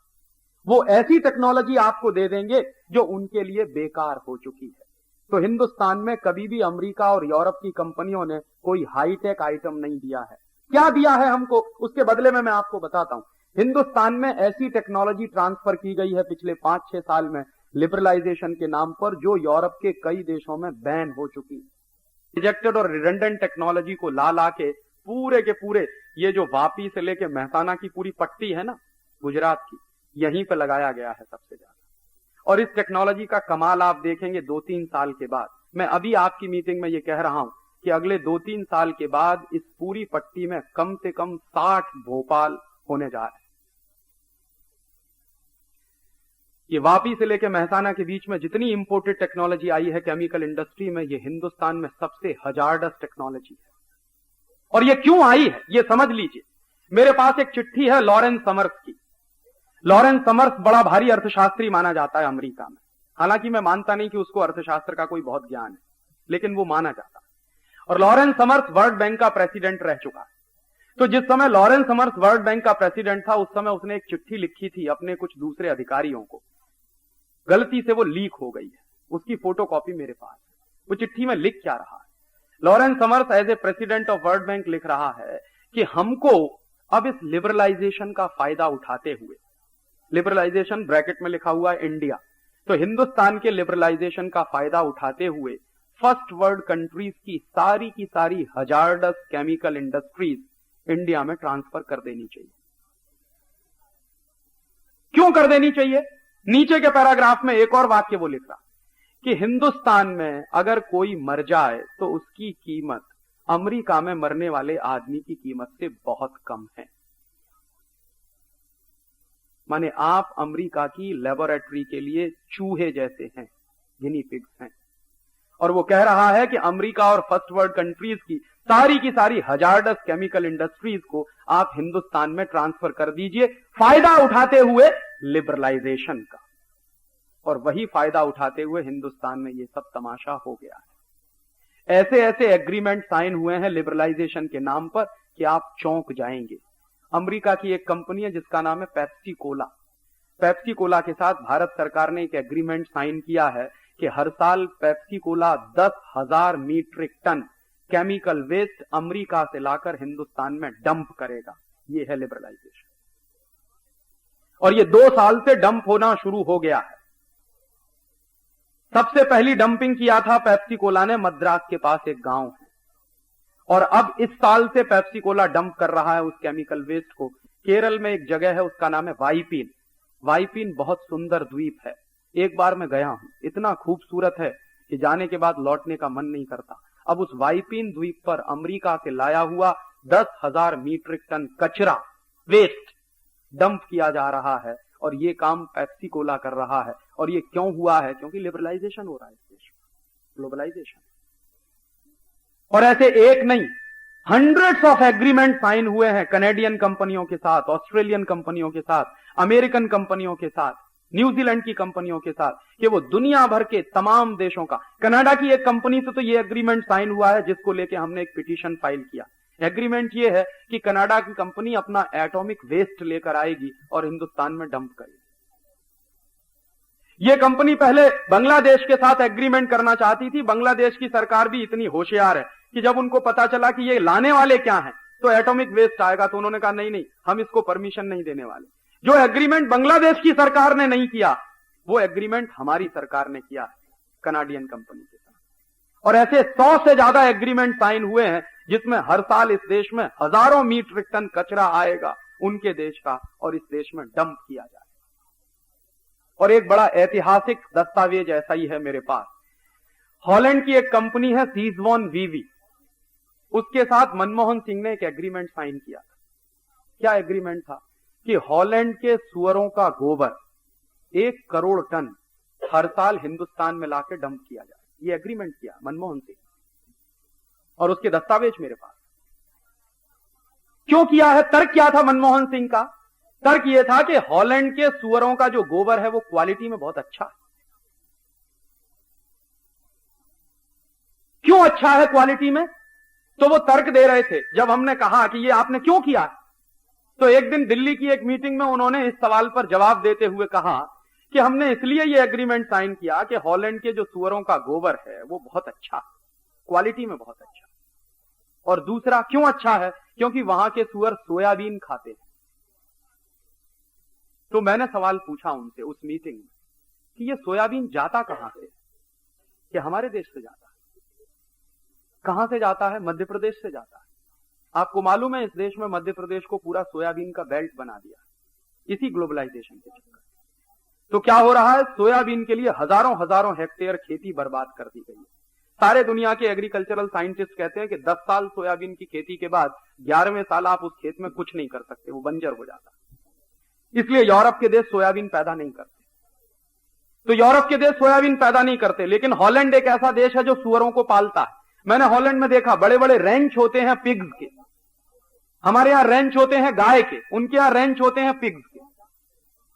क्यों बनाते हैं रेंच? क्योंकि सुअर का मांस खाना और सुअर के मांस को स्वादिष्ट बनाने के लिए उसको सोयाबीन खिलाना। लेकिन हॉलैंड की सरकार वो सोयाबीन अपने खेतों में पैदा नहीं होने देती। उसके लिए भारत सरकार से उन्होंने समझौता करके हमारे यहां सोयाबीन पैदा करवाना शुरू किया। तो यहां से सोयाबीन की खली जाती है, उनके सुअर खाते हैं, और उसके बाद जो टट्टी करते हैं वो हमारे देश में आएगी। ये एग्रीमेंट किया। और ये एग्रीमेंट एक ऐसे व्यक्ति का है जिसको हिंदुस्तान में बेस्ट फाइनेंस मिनिस्टर का अवार्ड मिला। पता नहीं उनके दिमाग में भी वही गोबर भरा हुआ है। और जब हम कोर्ट में गए ये सब बातें लेकर, और मनमोहन सिंह को लगा कि अब फंसने वाले हैं और जवाब नहीं देते बन रहा था उनको, कोर्ट ने नोटिस इशू कर दिए थे, इसको हमने पब्लिक इंटरेस्ट पिटीशन बनाया था। तो मनमोहन सिंह ने फिर बाद में प्रेशर में आके वो एग्रीमेंट कैंसिल किया। ऐसे एग्रीमेंट साइन होते हैं लिबरलाइजेशन और ग्लोबलाइजेशन। कोई एक मॉनिटरिंग कमेटी नहीं है इस देश में जो ये छांटती हो कि क्या एग्रीमेंट साइन हुआ है और उसके क्या परिणाम होने जा रहे हैं इस देश में। एक भी कमेटी ऐसी नहीं बनाई भारत सरकार। और जितने एग्रीमेंट साइन हुए हैं टेक्नोलॉजी ट्रांसफर के नाम पर, वो सब की सब रिजेक्टेड और रिडंडेंट टेक्नोलॉजी है इस देश में। और टेक्नोलॉजी कैसे आती है, एक सॉलिड एग्जांपल मैं आपको दूं। हिंदुस्तान में एक कंपनी आई जिसका नाम था कैलविनेटर, अमेरिकन कंपनी, मल्टीनेशनल। हमारे यहां रेफ्रिजरेटर लेके आई। क्यों आई साहब? उनके मन में दया आ गई कि हिंदुस्तान के लोगों को ठंडा पानी पिलाना। सच्चाई ये थी कि कैलविनेटर की मार्केटिंग खत्म हो गई पूरे यूरोप, अमेरिका में। क्यों खत्म हुई? क्योंकि अमेरिका और यूरोप के देशों में एक प्रॉब्लम शुरू हो गई क्लोरोफ्लोरोकार्बन के एमिशन की, सीएफसी। तो सीएफसी एमिशन की जब प्रॉब्लम शुरू हुई, और खासकर ये नॉर्डिक कंट्रीज में बड़ी भारी प्रॉब्लम हो गई, स्कैंडिनेवियन कंट्रीज में बड़ी भारी प्रॉब्लम हो गई। तो वहां क्या हुआ कि ये जितनी रेफ्रिजरेशन की टेक्नोलॉजी है, इस पूरी की पूरी टेक्नोलॉजी में सीएफसी बहुत बुरी तरह से एमिट होती है। और सीएफसी के एमिशन से होता क्या है, हमारे वातावरण में ओजोन होती है, और ये ओजोन हमारे लिए बहुत जरूरी है। ओजोन अगर ना हो पूरे वातावरण में तो हम जिंदा नहीं रह सकते, क्योंकि सूर्य की किरणें जो आती हैं उनमें अल्ट्रावायलेट रेज होती हैं, और वो अल्ट्रावायलेट रेज इतनी खतरनाक होती हैं कि आपकी चमड़ी पर अगर सीधे पड़े वो अल्ट्रावायलेट रेज, तो आपकी चमड़ी जो है जल जाएगी, स्किन कैंसर होने की संभावना बढ़ जाती है। तो ये रेफ्रिजरेशन की और एयर कंडीशनिंग की जितनी टेक्नोलॉजी दुनिया में डेवलप हुई है, इसके सबसे बड़े दुष्परिणाम निकले कि सीएफसी एमिशंस बहुत बढ़ गए, और इतने बढ़ गए कि इन नॉर्डिक कंट्रीज के ऊपर ओजोन में एक बड़ा भारी होल हो गया, छेद हो गया। तो उनके यहां क्या प्रॉब्लम हुई, गर्मी बढ़ गई, और जैसे ही गर्मी बढ़ी तो बर्फ पिघलना शुरू हो गई। और आपको मालूम है यूरोप में पूरे के पूरे पोर्शन में 1/3 तो सिर्फ बर्फ ही बर्फ है। तो वो बर्फ पिघलना शुरू हुई, और जैसे बर्फ पिघलना शुरू हुई तो नदियों में पानी ज्यादा आने लगा, और पानी ज्यादा आने लगा तो बाढ़ आने लगी। आपको मालूम है साल भर पहले लॉस एंजलिस में बाढ़ आई, जिसमें पूरा का पूरा शहर बह गया। इतना बड़ा मैनेजमेंट था अमेरिका का, कुछ नहीं कर पाया, लॉस एंजलिस में बाढ़ आई। बाद में पता चला कि क्यों आई वो बाढ़, इसलिए आई कि अमेरिका में गर्मी बढ़ गई है, तो बर्फ ज्यादा पिघल रही है, ग्लेशियर्स ज्यादा पिघल रहे हैं, नदियों में पानी बढ़ गया। क्यों बढ़ गया? क्योंकि कार्बन एमिशन है और सीएफसी एमिशन है, दोनों टेम्परेचर इंक्रीज कर रहे हैं। तो इन सारे देशों में एक भयंकर किस्म की घबराहट पैदा हुई, और उस घबराहट के चक्कर में इन्होंने क्या किया, इन 12-13 देशों ने, जो अमीर देश माने जाते हैं, एक समझौता कर लिया क्या समझौता किया कि धीरे धीरे सीएफसी एमिशन हम खत्म करते चले जाएंगे और सन 2000 में तो बिल्कुल टोटली स्टॉप कर देंगे, कार्बन एमिशन भी खत्म कर देंगे और सीएफसी एमिशन भी खत्म कर देंगे। तो संकट हुआ कि सीएफसी एमिशन करने वाली टेक्नोलॉजी का क्या होगा। तो किसी ने उनको कहा कि हिंदुस्तान में ले जाकर डंप कर दो, बहुत अच्छा देश। तो कैलविनेटर वाले यहां आ गए और यहां आके उन्होंने विज्ञापन देना शुरू कर दिया कि रेफ्रिजरेटर घर की शान, बिना रेफ्रिजरेटर के घर में शान ही नहीं। हिंदुस्तान के इडियट्स लोगों ने कभी एक मिनट ये नहीं पूछा कि इस रेफ्रिजरेटर की हमको क्या जरूरत है। यूरोप में, नॉर्डिक कंट्रीज में, स्कैंडिनेवियन कंट्रीज में रेफ्रिजरेशन का सिस्टम आया क्यों? तो सीधी सी बात है, बहुत सूखा हिस्सा है और सूखे हिस्से में भोजन ज्यादा समय तक सुरक्षित नहीं रहता और वहां परंपरा भी कुछ ऐसी है कि सप्ताह में एक दिन भोजन बनाया जाता है। मैं यूरोप के कई देशों में रहा हूं तो मैं देखता था सिर्फ फ्राइडे को भोजन बनाते हैं और बाकी दिन फिर उसी को निकाल निकाल के खाते हैं फ्रीजर में। किसी को फुर्सत ही नहीं है रोज गर्म खाना बनाने की। सब्जियां रोज मिलती नहीं है। मैं फ्रांस में था तो बीन्स अगर लेनी होती थी तो एक दिन मिलती थी हफ्ते में, वो भी इंडिया से जाती थी तब मिलती थी। कॉलीफ्लावर लेना है तो कभी एक दिन मिलता था हफ्ते में। तो हरी सब्जियां मिलती नहीं है, या तो यहां से जाती हैं हिंदुस्तान से, या लैटिन अमेरिका से आती हैं, या अफ्रीका से जाती है। तो अफ्रीका से फल भी जाते हैं बहुत बड़ी मात्रा में। तो वहां क्या होता है कि जो पहले खरीद ले वो घर के अंदर रख ले उसको, बाकी किसी को मिलता नहीं। तो रेफ्रिजरेटर की इसलिए उनको जरूरत थी कि स्टोरेज करके रखना। सप्ताह में 1 या 2 दिन हरी सब्जी मिल पाती है, सप्ताह में 1 या 2 दिन खाना बना पाते हैं, इसलिए खाना बना के भी रख लेंगे, सब्जियां भी इकट्ठी करके रख लेंगे। इसलिए उन्होंने रेफ्रिजरेटर का ईजाद किया। थ्योरी तो हम भी जानते थे, रेफ्रिजरेशन की थ्योरी तो सारी दुनिया में यूनिवर्सल है। थ्योरीज तो हमेशा यूनिवर्सल होती हैं, टेक्नोलॉजी लोकल होती है। तो थ्योरीज तो हम भी जानते थे रेफ्रिजरेशन की। हिंदुस्तान में पिछले 500-700 साल से रेफ्रिजरेशन की थ्योरीज पे बहुत काम होता है। ऐसा नहीं है कि ये देश जानता नहीं, लेकिन हमने कभी रेफ्रिजरेटर बनाया नहीं। क्यों नहीं बनाया? हमको जरूरत नहीं थी। क्यों नहीं जरूरत थी? रोज इस देश में सवेरे भी ताजी सब्जी लीजिए, शाम को भी मिल जाएगी। और मेरे अपने शहर में तो 3 टाइम मिलती है, सवेरे अलग मिलती है, दोपहर को अलग मिलती है, शाम को अलग मिलती है। और दूसरा एक और अद्भुत सिस्टम है, रोज गरम गरम मेरी मां मुझको रोटी बना के खिलाती है। यूरोप में कभी कोई मां नहीं खिलाती अपने बच्चे को गरम गरम रोटी, जानता भी नहीं है कोई रोटी बनाना। तो उनकी प्रॉब्लम थी, इसलिए उन्होंने रेफ्रिजरेटर का ईजाद किया। हम काहे के चक्कर में फंस गए जो हमने अपने घर में खरीद के उसको रख लिया। तो ये क्या होता है कि टेक्नोलॉजी आपकी जरूरत की नहीं है, लेकिन वो टेक्नोलॉजी आपकी जबरदस्ती जरूरत बनाई जाती। और उन्होंने आपके यहां रेफ्रिजरेटर को जरूरत बना के पेश किया, क्योंकि उनको रेफ्रिजरेटर आपके यहां डंप करना था। उनको अपने यहां सीएफसी की प्रॉब्लम से छुटकारा पाना था, उनको अपने यहां एमिशन की प्रॉब्लम से छुटकारा पाना था। इसलिए आपके देश में लाके रेफ्रिजरेटर डंप किया। और वो डंप होने वाली चीज बिकेगी कैसे? तो उसके लिए हैवी एडवर्टीजमेंट उन्होंने किया। और वो एडवर्टीजमेंट बड़े जबरदस्त तरीके से एक एक आदमी के चुभोया जाता था। कैसे चुभोया जाता था? आपका घर कुछ भी नहीं है अगर उसमें रेफ्रिजरेटर नहीं। और रोज रात दिन कोई अगर आपको ऐसे ही कोचे कि आपका घर कुछ नहीं है अगर आपके घर में रेफ्रिजरेटर नहीं है, आपका घर बहुत रद्दी है अगर आपके घर में रेफ्रिजरेटर नहीं है, तो घर की शान बढ़ाने के लिए एक न एक दिन तो आप ले ही आएंगे, क्योंकि रोज रोज यही सुन रहे हैं। और वो हम ले आए हमारे घर में, हमको मालूम नहीं कि हम उसका क्या इस्तेमाल करें, क्योंकि वो टेक्नोलॉजी इंडियन नहीं है, टेक्नोलॉजी यूरोपियन है। थ्योरीज हो सकती है इंडियन यूरोपियन एक जैसी, लेकिन टेक्नोलॉजी तो इंडियन यूरोपियन एक जैसी होती नहीं। उनको जरूरत थी, उन्होंने वैसी टेक्नोलॉजी बनाई, हमको जरूरत नहीं थी, हमने वैसी टेक्नोलॉजी नहीं बनाई। अब जब फ्रिज आ गया हमारे घर में तो देखिए पूरा घर कैसे बदलता। मैंने देखा कि जिनके घरों में फ्रिज आ गया तो उन्होंने अपने घर को रीस्ट्रक्चर कर दिया। कैसे रीस्ट्रक्चर किया? कि पहले वो रोज ताजी सब्जी खरीद कर लाते थे, फिर जबरदस्ती एक साथ 10-10 किलो सब्जी लाने लगे, क्योंकि भरना तो चाहिए फ्रिज। और ला के भरने लगे उसमें। फिर क्या हुआ? इस देश में बड़ा अच्छा शुद्ध पानी मिलता था माटले का, तो जबरदस्ती माटला बंद करके रेफ्रिजरेटर में पानी रखना चाहिए। हिंदुस्तान में शायद बहुत इडियोटिक लोग मिलेंगे जो प्लास्टिक की बोतल में पीने का पानी भर के रखते हैं रेफ्रिजरेटर के अंदर। दुनिया में सबसे रद्दी चीज है प्लास्टिक। यूरोप के तो कई देशों में प्लास्टिक बैन होने जा रहा है। जापान ने तो पहले ही बैन कर दिया। 5-6 साल से जापान में प्लास्टिक की चीजों का उत्पादन लगातार कम किया जा रहा है। और वहां जापान में एक नियम है कि कोई भी खाने पीने की चीज प्लास्टिक पैकिंग में नहीं होनी चाहिए। सरकार ने बाकायदा नोटिफिकेशन जारी कर दिया। हमने क्या किया, क्योंकि फ्रिज आ गया है घर में तो फ्रिज का इस्तेमाल भी होना चाहिए, हमको मालूम नहीं है कि इसका सही इस्तेमाल क्या है, तो पानी भी उसमें रखना चालू कर दिया।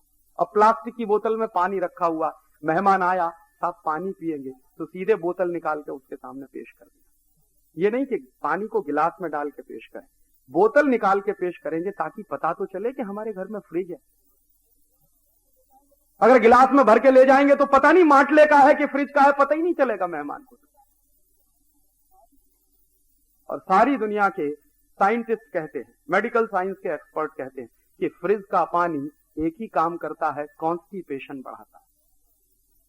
यूरोप और अमेरिका में मैं जितने दिन देखा रहा, मैंने हर तीसरे चौथे आदमी को कॉन्स्टिपेशन का मरीज पाया। और अभी तो उनकी जो फिगर्स आए हैं, लेटेस्ट फिगर, वो तो चौंकाने वाले हैं। 90% पॉपुलेशन यूरोपियन ब्लॉक में कॉन्स्टिपेशन का शिकार है।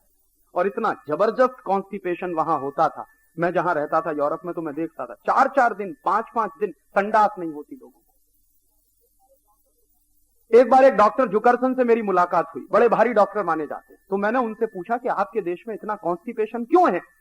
तो कहने लगे उसका सिंपल सा कारण है कि हमेशा फ्रिज का पानी हम लोग पीते हैं और आइस इतनी इस्तेमाल करते हैं, जरा सा पानी उसमें आइस डालेंगे 3/4, चाहे पेप्सी पीना हो, कोका पीना हो, तो 3/4 उसमें आइस के क्यूब्स होंगे और मुश्किल से 1/4 उसमें कोका या पेप्सी या कोई सॉफ्ट ड्रिंक होगा या हार्ड ड्रिंक होगा, कुछ भी होगा।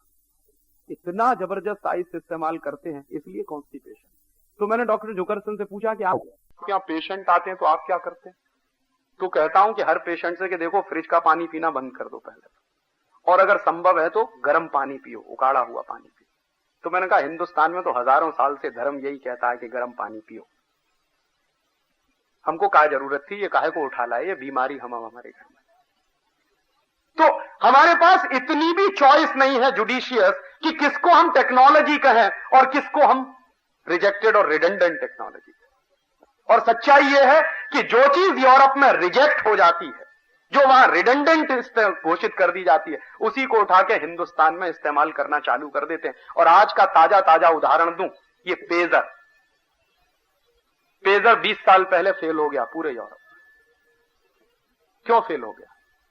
पेजर इस्तेमाल करने के लिए FM फ्रीक्वेंसीज के चैनल चाहिए और उसके खास तरह के रिसीवर आते हैं, वो बनाने में पैसा बहुत खर्चा होता है।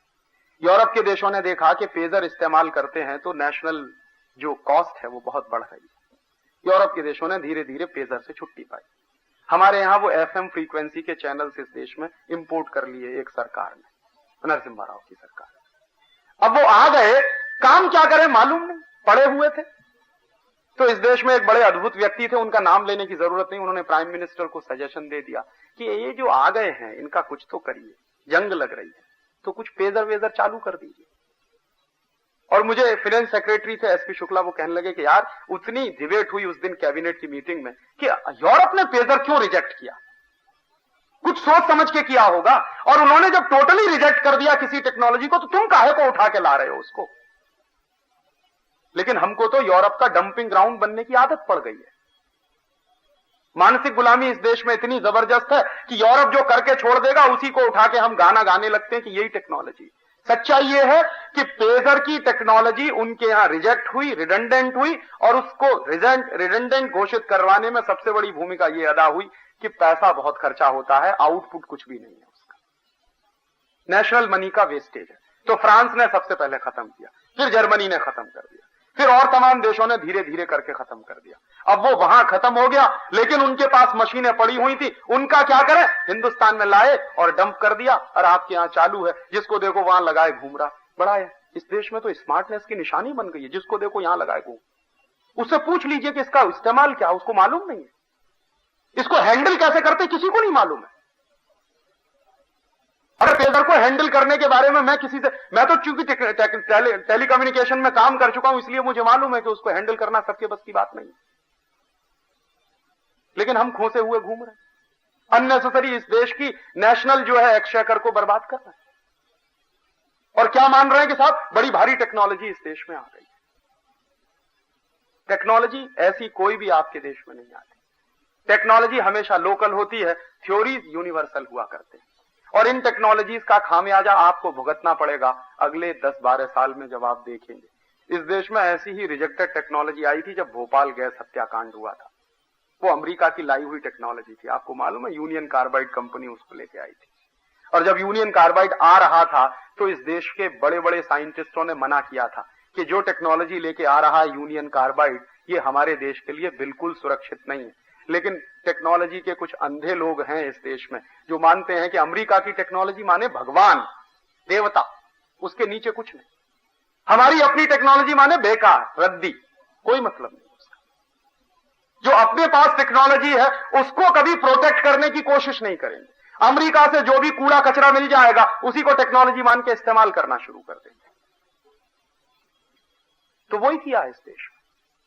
और टेक्नोलॉजी के नाम पर पिछले 40-50 साल से जो नाटक इस देश में चल रहा, आप शायद उसकी कहानी इतनी लंबी है, सुनाते सुनाते कई समय लगे, क्योंकि मैं तो टेक्नोलॉजी के क्षेत्र में काम कर चुका हूं।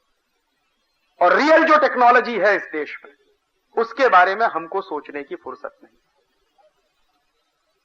उसको कैसे इंप्रूव करें, कैसे इनोवेट करें, कैसे उसको ऑपरेशनल बनाएं, उस पर किसी का दिमाग नहीं लगता। जैसे मैं एक छोटा सा उदाहरण देता हूं। हिंदुस्तान में एक बड़ा भारी रिसर्च प्रोजेक्ट चल रहा है जिसमें सैकड़ों करोड़ रुपया लगा। पता है क्या रिसर्च प्रोजेक्ट है? चंद्रमा से कुछ पत्थर के टुकड़े आए हैं, उस पर रिसर्च हो रही है। सैकड़ों करोड़ रुपया उसमें लगा हुआ। और जब मैं CSIR में था, काम करता था, तो मैं रात दिन चिल्लाता था कि ये चंद्रमा से पत्थर के टुकड़े आ गए हैं, तुम्हारे किस काम के? अमेरिका वालों को करने दो, यूरोप वालों को करने दो, क्योंकि उनके पास करने के लिए अब काम नहीं है। तो वो चंद्रमा का भी काम करेंगे, मंगल का भी करेंगे, बृहस्पति का भी करेंगे, तमाम तरह के खोजेंगे। खोजने दो उनको।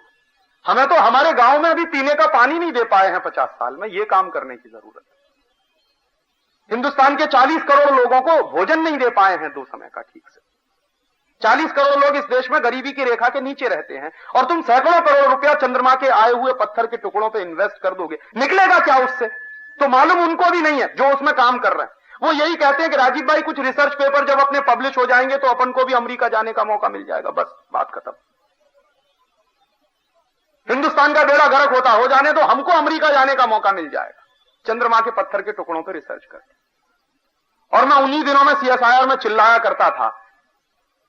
मैं ये कहता था कि जितने सैकड़ों 120 या 135 करोड़ रुपए का कुछ प्रोजेक्ट है, तो इतने करोड़ रुपए बर्बाद करके तुम जो रिसर्च कर रहे हो, अगर ये रुपया तुम हिंदुस्तान में गोबर गैस का प्लांट लगाने पर खर्च करो तो गांव गांव में ईंधन की समस्या हल हो जाए।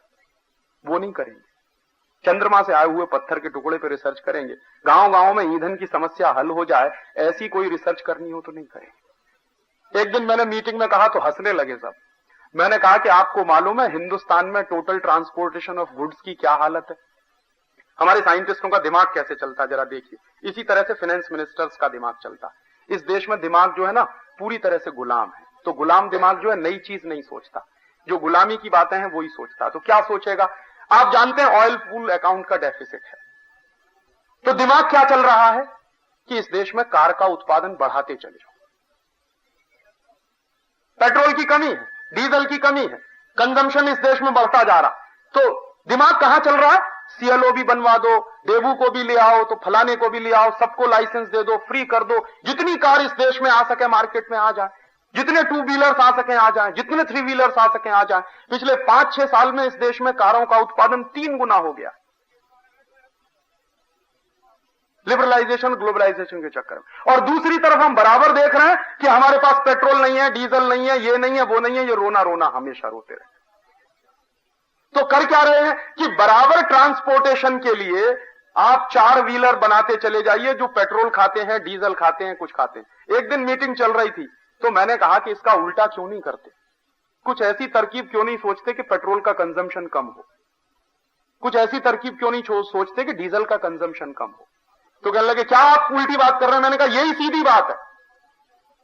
अगर आप ये तरकीब नहीं सोचोगे कि कैसे पेट्रोल का कंजम्पशन कम हो, कैसे डीजल का कंजम्पशन कम हो, तो आप इस देश को बर्बाद कर दोगे। कितने दिन विदेशी कर्जा ले लेके आप अपनी कारें चलाएंगे? कितने दिन विदेशी कर्जा ले लेके आप इस देश में डीजल का कंजम्पशन पूरा करेंगे?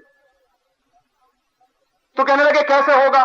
मैंने कहा आप एक सर्वे कराइए और हिंदुस्तान में पता करिए टोटल ट्रांसपोर्टेशन ऑफ गुड्स की क्या स्थिति।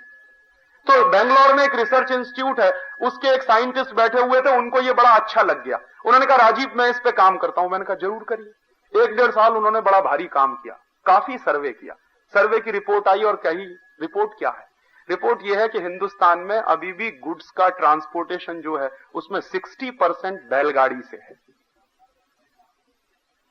60% ट्रांसपोर्टेशन ऑफ गुड्स इस देश में बैलगाड़ी से होता है। 40% ट्रांसपोर्टेशन ऑफ गुड्स इस देश में या तो 4 पहिए वाली या रेलगाड़ी या हवाई जहाज से है। तो मैंने उनसे कहा, जो साइंटिस्ट साहब जिन्होंने काम किया, कछालकर साहब बड़े बारीक व्यक्ति हैं, अर्थशास्त्र भी थोड़ा जानते हैं, मैंने कहा मान लीजिए ये सारा का सारा बैलगाड़ी वाला गुड्स हम जो है हवाई जहाज से ले जाना चालू कर दें, या रेल से ले जाना चालू कर दें, या ट्रक से ले जाना चालू कर दें, तब क्या स्थिति होगी? तो उन्होंने सिंपल जो सेंटेंस मुझसे कहा कि राजीव, तब इस देश का ऑयल पूल्ड अकाउंट का डेफिसिट 70,000 करोड़ पे पहुंच जाएगा।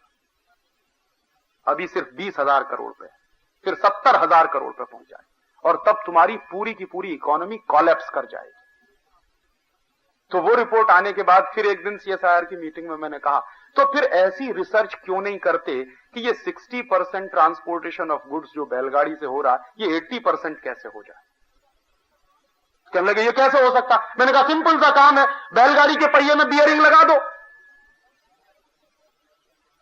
लेकिन कहने लगे बैलगाड़ी के पहिए में बियरिंग तो लग सकती है, लेकिन अमेरिका जाने का मौका नहीं है उसमें।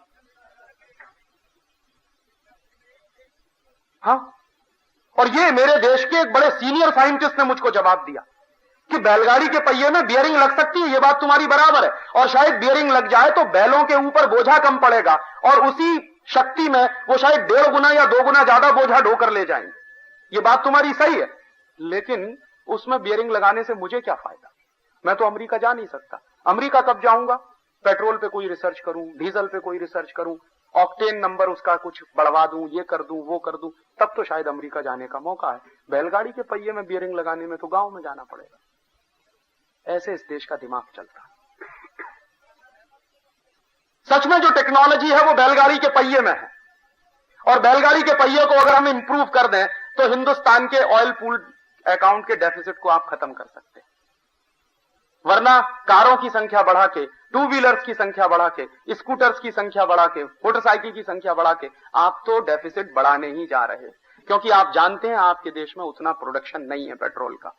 आप जानते हैं जितनी आपकी नीड्स हैं उसका मुश्किल से 40 से 50% आप प्रोड्यूस कर पाते, बाकी सारा का सारा आपके इंपोर्ट करना पड़ता।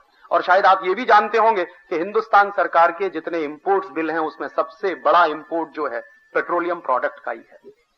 हर साल हजारों करोड़ रुपया हमको बर्बाद करना पड़ता है। लेकिन ये रुक सकता है, रुकने के रास्ते भी हैं, ऐसा नहीं है कि रास्ते नहीं, लेकिन किसी को इंटरेस्ट नहीं। इंटरेस्ट क्यों नहीं है? क्योंकि अमेरिका जाने का मौका नहीं, हिंदुस्तान के गांव में जाना पड़ेगा। और गांव से सबको नफरत जैसी हो गई है कि गांव सुन के तो ऐसा लगता है जैसे कुछ अजीब सी शिवरिंग होने लगती है बहुत सारे लोगों को तो गांव का नाम सुन।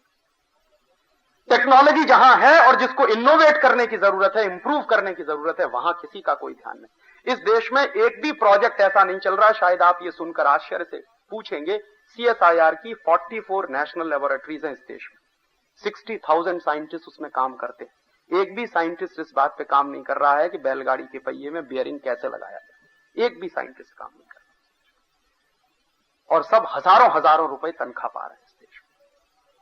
चंद्रमा से आए हुए पत्थर के टुकड़े पे तो काम चल रहा, लेकिन बैलगाड़ी के पहिए में कैसे बियरिंग लगा के आप उसको और ज्यादा इफिशिएंट बना सकते हैं, इस पे कोई काम इस देश में नहीं चल रहा।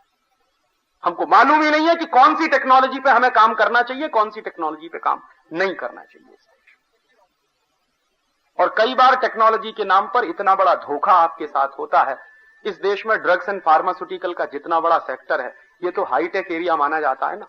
और आपको शायद मालूम नहीं है कि आप जितनी दवाएं खाते हैं उसमें 90% जहर।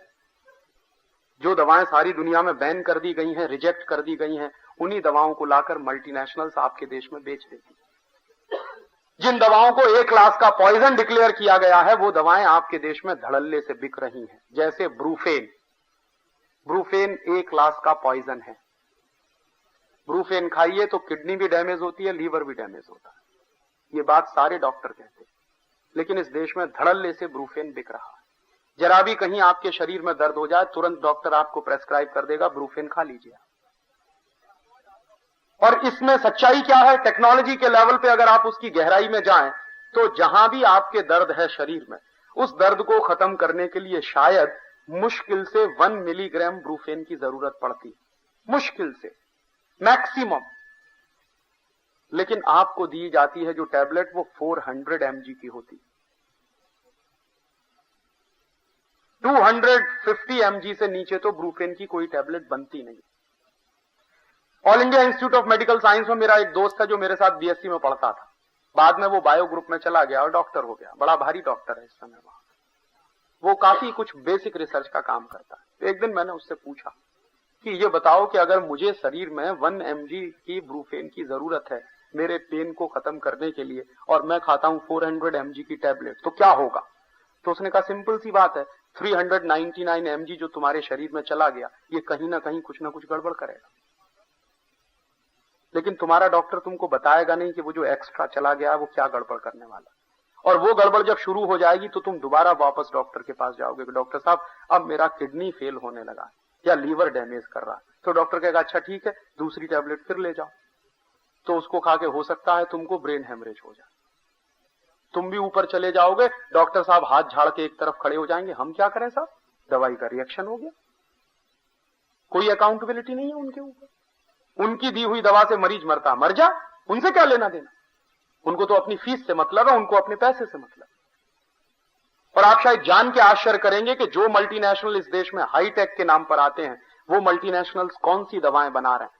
बॉम्बे में एक बार एक बड़े भारी जज थे जिनका नाम था जस्टिस हाथी, शायद कुछ लोगों ने नाम सुना हो, बहुत ईमानदार व्यक्ति थे। उनके बारे में कहा जाता था कि दुनिया की कोई शक्ति उस आदमी को खरीद नहीं सकती, और ये ठीक ही था।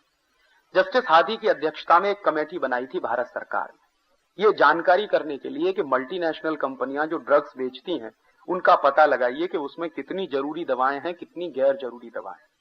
तो जस्टिस हाथी साहब की रिपोर्ट आई, जो पार्लियामेंट में 2-3 बार उस पर डिस्कशन भी हुआ, बाद में कूड़े खाने में फेंक दी गई वो रिपोर्ट। वो रिपोर्ट क्या कहती? जस्टिस हाथी ने उस समय कहा कि हिंदुस्तान में जितनी बीमारियां हैं टोटल, उन सारी की सारी बीमारियों का इलाज करने के लिए कुल मिलाकर 117 दवाओं की जरूरत है। 117 टैबलेट्स या दवाएं, वो इंजेक्शन के फॉर्म में हो या टैबलेट्स के फॉर्म में हो या किसी और फॉर्म में हो, 117 मेडिसिन हैं जिनसे आप हिंदुस्तान की सारी बीमारियों का इलाज कर सकते हैं। लेकिन उसी में उन्होंने कहा कि मुझे बड़े दुख के साथ कहना पड़ रहा है कि इस देश में 84,000 मेडिसिन बिक रही हैं, जो सब की सब बेकार है, जिनकी कोई जरूरत नहीं, और ऐसी बेकार की दवाएं ही आपको प्रेस्क्राइब की जाती हैं। और उसमें उन्होंने कहा कि नॉर्मली हर डॉक्टर जो प्रेस्क्रिप्शन लिखता है उसमें एक ही दवा काम की होती है, 10 दवाएं आपके लिए बेकार हैं जिनका कोई मतलब नहीं। लेकिन दवा का बिल बने और डॉक्टर का ज्यादा असर पड़े आपके ऊपर, इस देश में तो कुछ ऐसा मानस बना है ना कि सब्जी की तरह से दवाएं खाएं तो बड़े स्मार्ट हैं, और कम से कम दवा खाएं तो बेकार है आप, कोई मतलब नहीं आपकी जिंदगी का। जिस डॉक्टर के पास जाएं अगर 500 रुपए की फीस ले तो बहुत बड़ा डॉक्टर है, और 10 रुपए की फीस में आपकी बीमारी ठीक कर दे, आपको भरोसा ही नहीं होगा कि यह भी कोई कायदे का डॉक्टर। तो उन्होंने एक ऐसा विशियस सर्किल बना दिया है जिसमें आप खाते रहिए रिडंडेंट दवाएं, बेकार की दवाएं जिनकी कोई जरूरत नहीं है। WHO कितनी बार कह चुका है कि हिंदुस्तान में 72,000 से ज्यादा दवाओं को तो तुरंत बैन कर देना चाहिए, 72,000 मेडिसिन को तत्काल बैन कर देना चाहिए, लेकिन कोई सुनने वाला नहीं। क्यों? क्योंकि मल्टीनेशनल्स उन दवाओं को बेच रहे हैं। मानस में ऐसा बैठा हुआ है कि मल्टीनेशनल तो देवता है, भगवान है, वो लाएंगे तो सारी दवाएं अच्छी ही होने वाली। और आपको मालूम नहीं है कि जो दवाएं वो बेच रहे हैं वो दवाएं उनके अपने देश में बैन की हुई हैं। हेक्स्ट कंपनी हिंदुस्तान में जितनी मेडिसिन बेचती है वो एक भी मेडिसिन जर्मनी में बिकती नहीं। बायर जितनी मेडिसिन इस देश में बिकती हैं वो एक भी मेडिसिन बायर की ना तो जर्मनी में बिकती है ना अमेरिका में बिकती है। सैंडोज और सीबागाएगी, ये दोनों कंपनियां जितनी मेडिसिन इस देश में बिकती हैं, एक भी मेडिसिन उनके अपने स्विस कंट्रीज में बिकती नहीं। अमेरिकन लेबोरेटरी जितनी मेडिसिन इस देश में बिक रही है जॉनसन एंड जॉनसन जो भी मेडिसिन इस देश में बेचता, पार्क डेविस जो भी मेडिसिन इस देश में बेचता, वो अमेरिका में नहीं बिकती, बैन है। सारे के सारे कॉम्बिनेशन जो क्लोरमफेनिकोल, स्ट्रेप्टोमाइसिन के कॉम्बिनेशन जो जितनी अमेरिकन कंपनियां बनाती हैं वो दुनिया के तमाम देशों में बंद है, लेकिन हमारे देश में धड़ल्ले से बिक रहा है। जापान में अभी 3 साल पहले वहां की सरकार ने पैरासीटामोल बैन किया, क्योंकि पैरासीटामोल खा के जापान में करीब 1.5 लाख बच्चे अपंग हो गए, पोलियो के शिकार हो गए। तब से वहां पैरासीटामोल बैन है। यहां क्या है, हर छोटे बच्चे को बुखार में आप ले जाइए डॉक्टर के पास, तुरंत लिख देगा पैरासीटामोल खा लीजिए। ये टेक्नोलॉजी है। दुनिया भर का जहर आपके यहां लाके डंप कर रहे हैं और आपको मालूम नहीं, आपकी मौत के साथ खेल रहे हैं। और जो टैबलेट का मुश्किल से बनाने में 5 पैसे का खर्चा आता है, वो टैबलेट बाजार में 2.5 रुपए की, 2 रुपए 80 पैसे की, 3 रुपए की बिकती है। 5 पैसे का कॉस्ट ऑफ प्रोडक्शन है ब्रूफेन का। 5 पैसे में बनने वाली ब्रूफेन 2.5 रुपए, 2.25 रुपए, 4 रुपए, और कभी कभी ब्लैक मार्केटिंग हो जाए तो और भी बड़े स्तर पर बिकती है। और आपको शायद अंदाजा हो, आप तो चार्टर्ड अकाउंटेंट्स हैं, आप कभी एक होमवर्क करिए, कुछ रिसर्च का काम करिए कि ड्रग्स एंड फार्मास्यूटिकल में काम करने वाली कंपनियों के प्रॉफिट परसेंटेज थाउजेंड्स ऑफ 1000% में है। 10, 20, 50% के मुनाफे नहीं है, हजारों प्रतिशत के मुनाफे।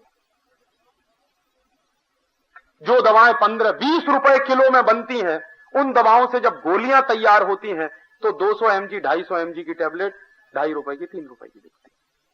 और दवा तैयार होती है 15-20 रुपए में 1 किलोग्राम। बेसिक मेडिसिन तैयार हो जाती है 15-20 रुपए में 1 किलोग्राम। उससे टैबलेट बना के बेच देते हैं 2.5 रुपए में, 3 रुपए में 1 टैबलेट। कितने प्रॉफिट परसेंटेज है, आपको कुछ अंदाजा नहीं है शायद। मैं तो इस काम में लगा हुआ हूं तो मैं जानता हूं कि आप शायद चुन के आश्चर्य करेंगे कि हजारों प्रतिशत के मुनाफे हैं इस ड्रग्स एंड फार्मास्यूटिकल के सेक्टर।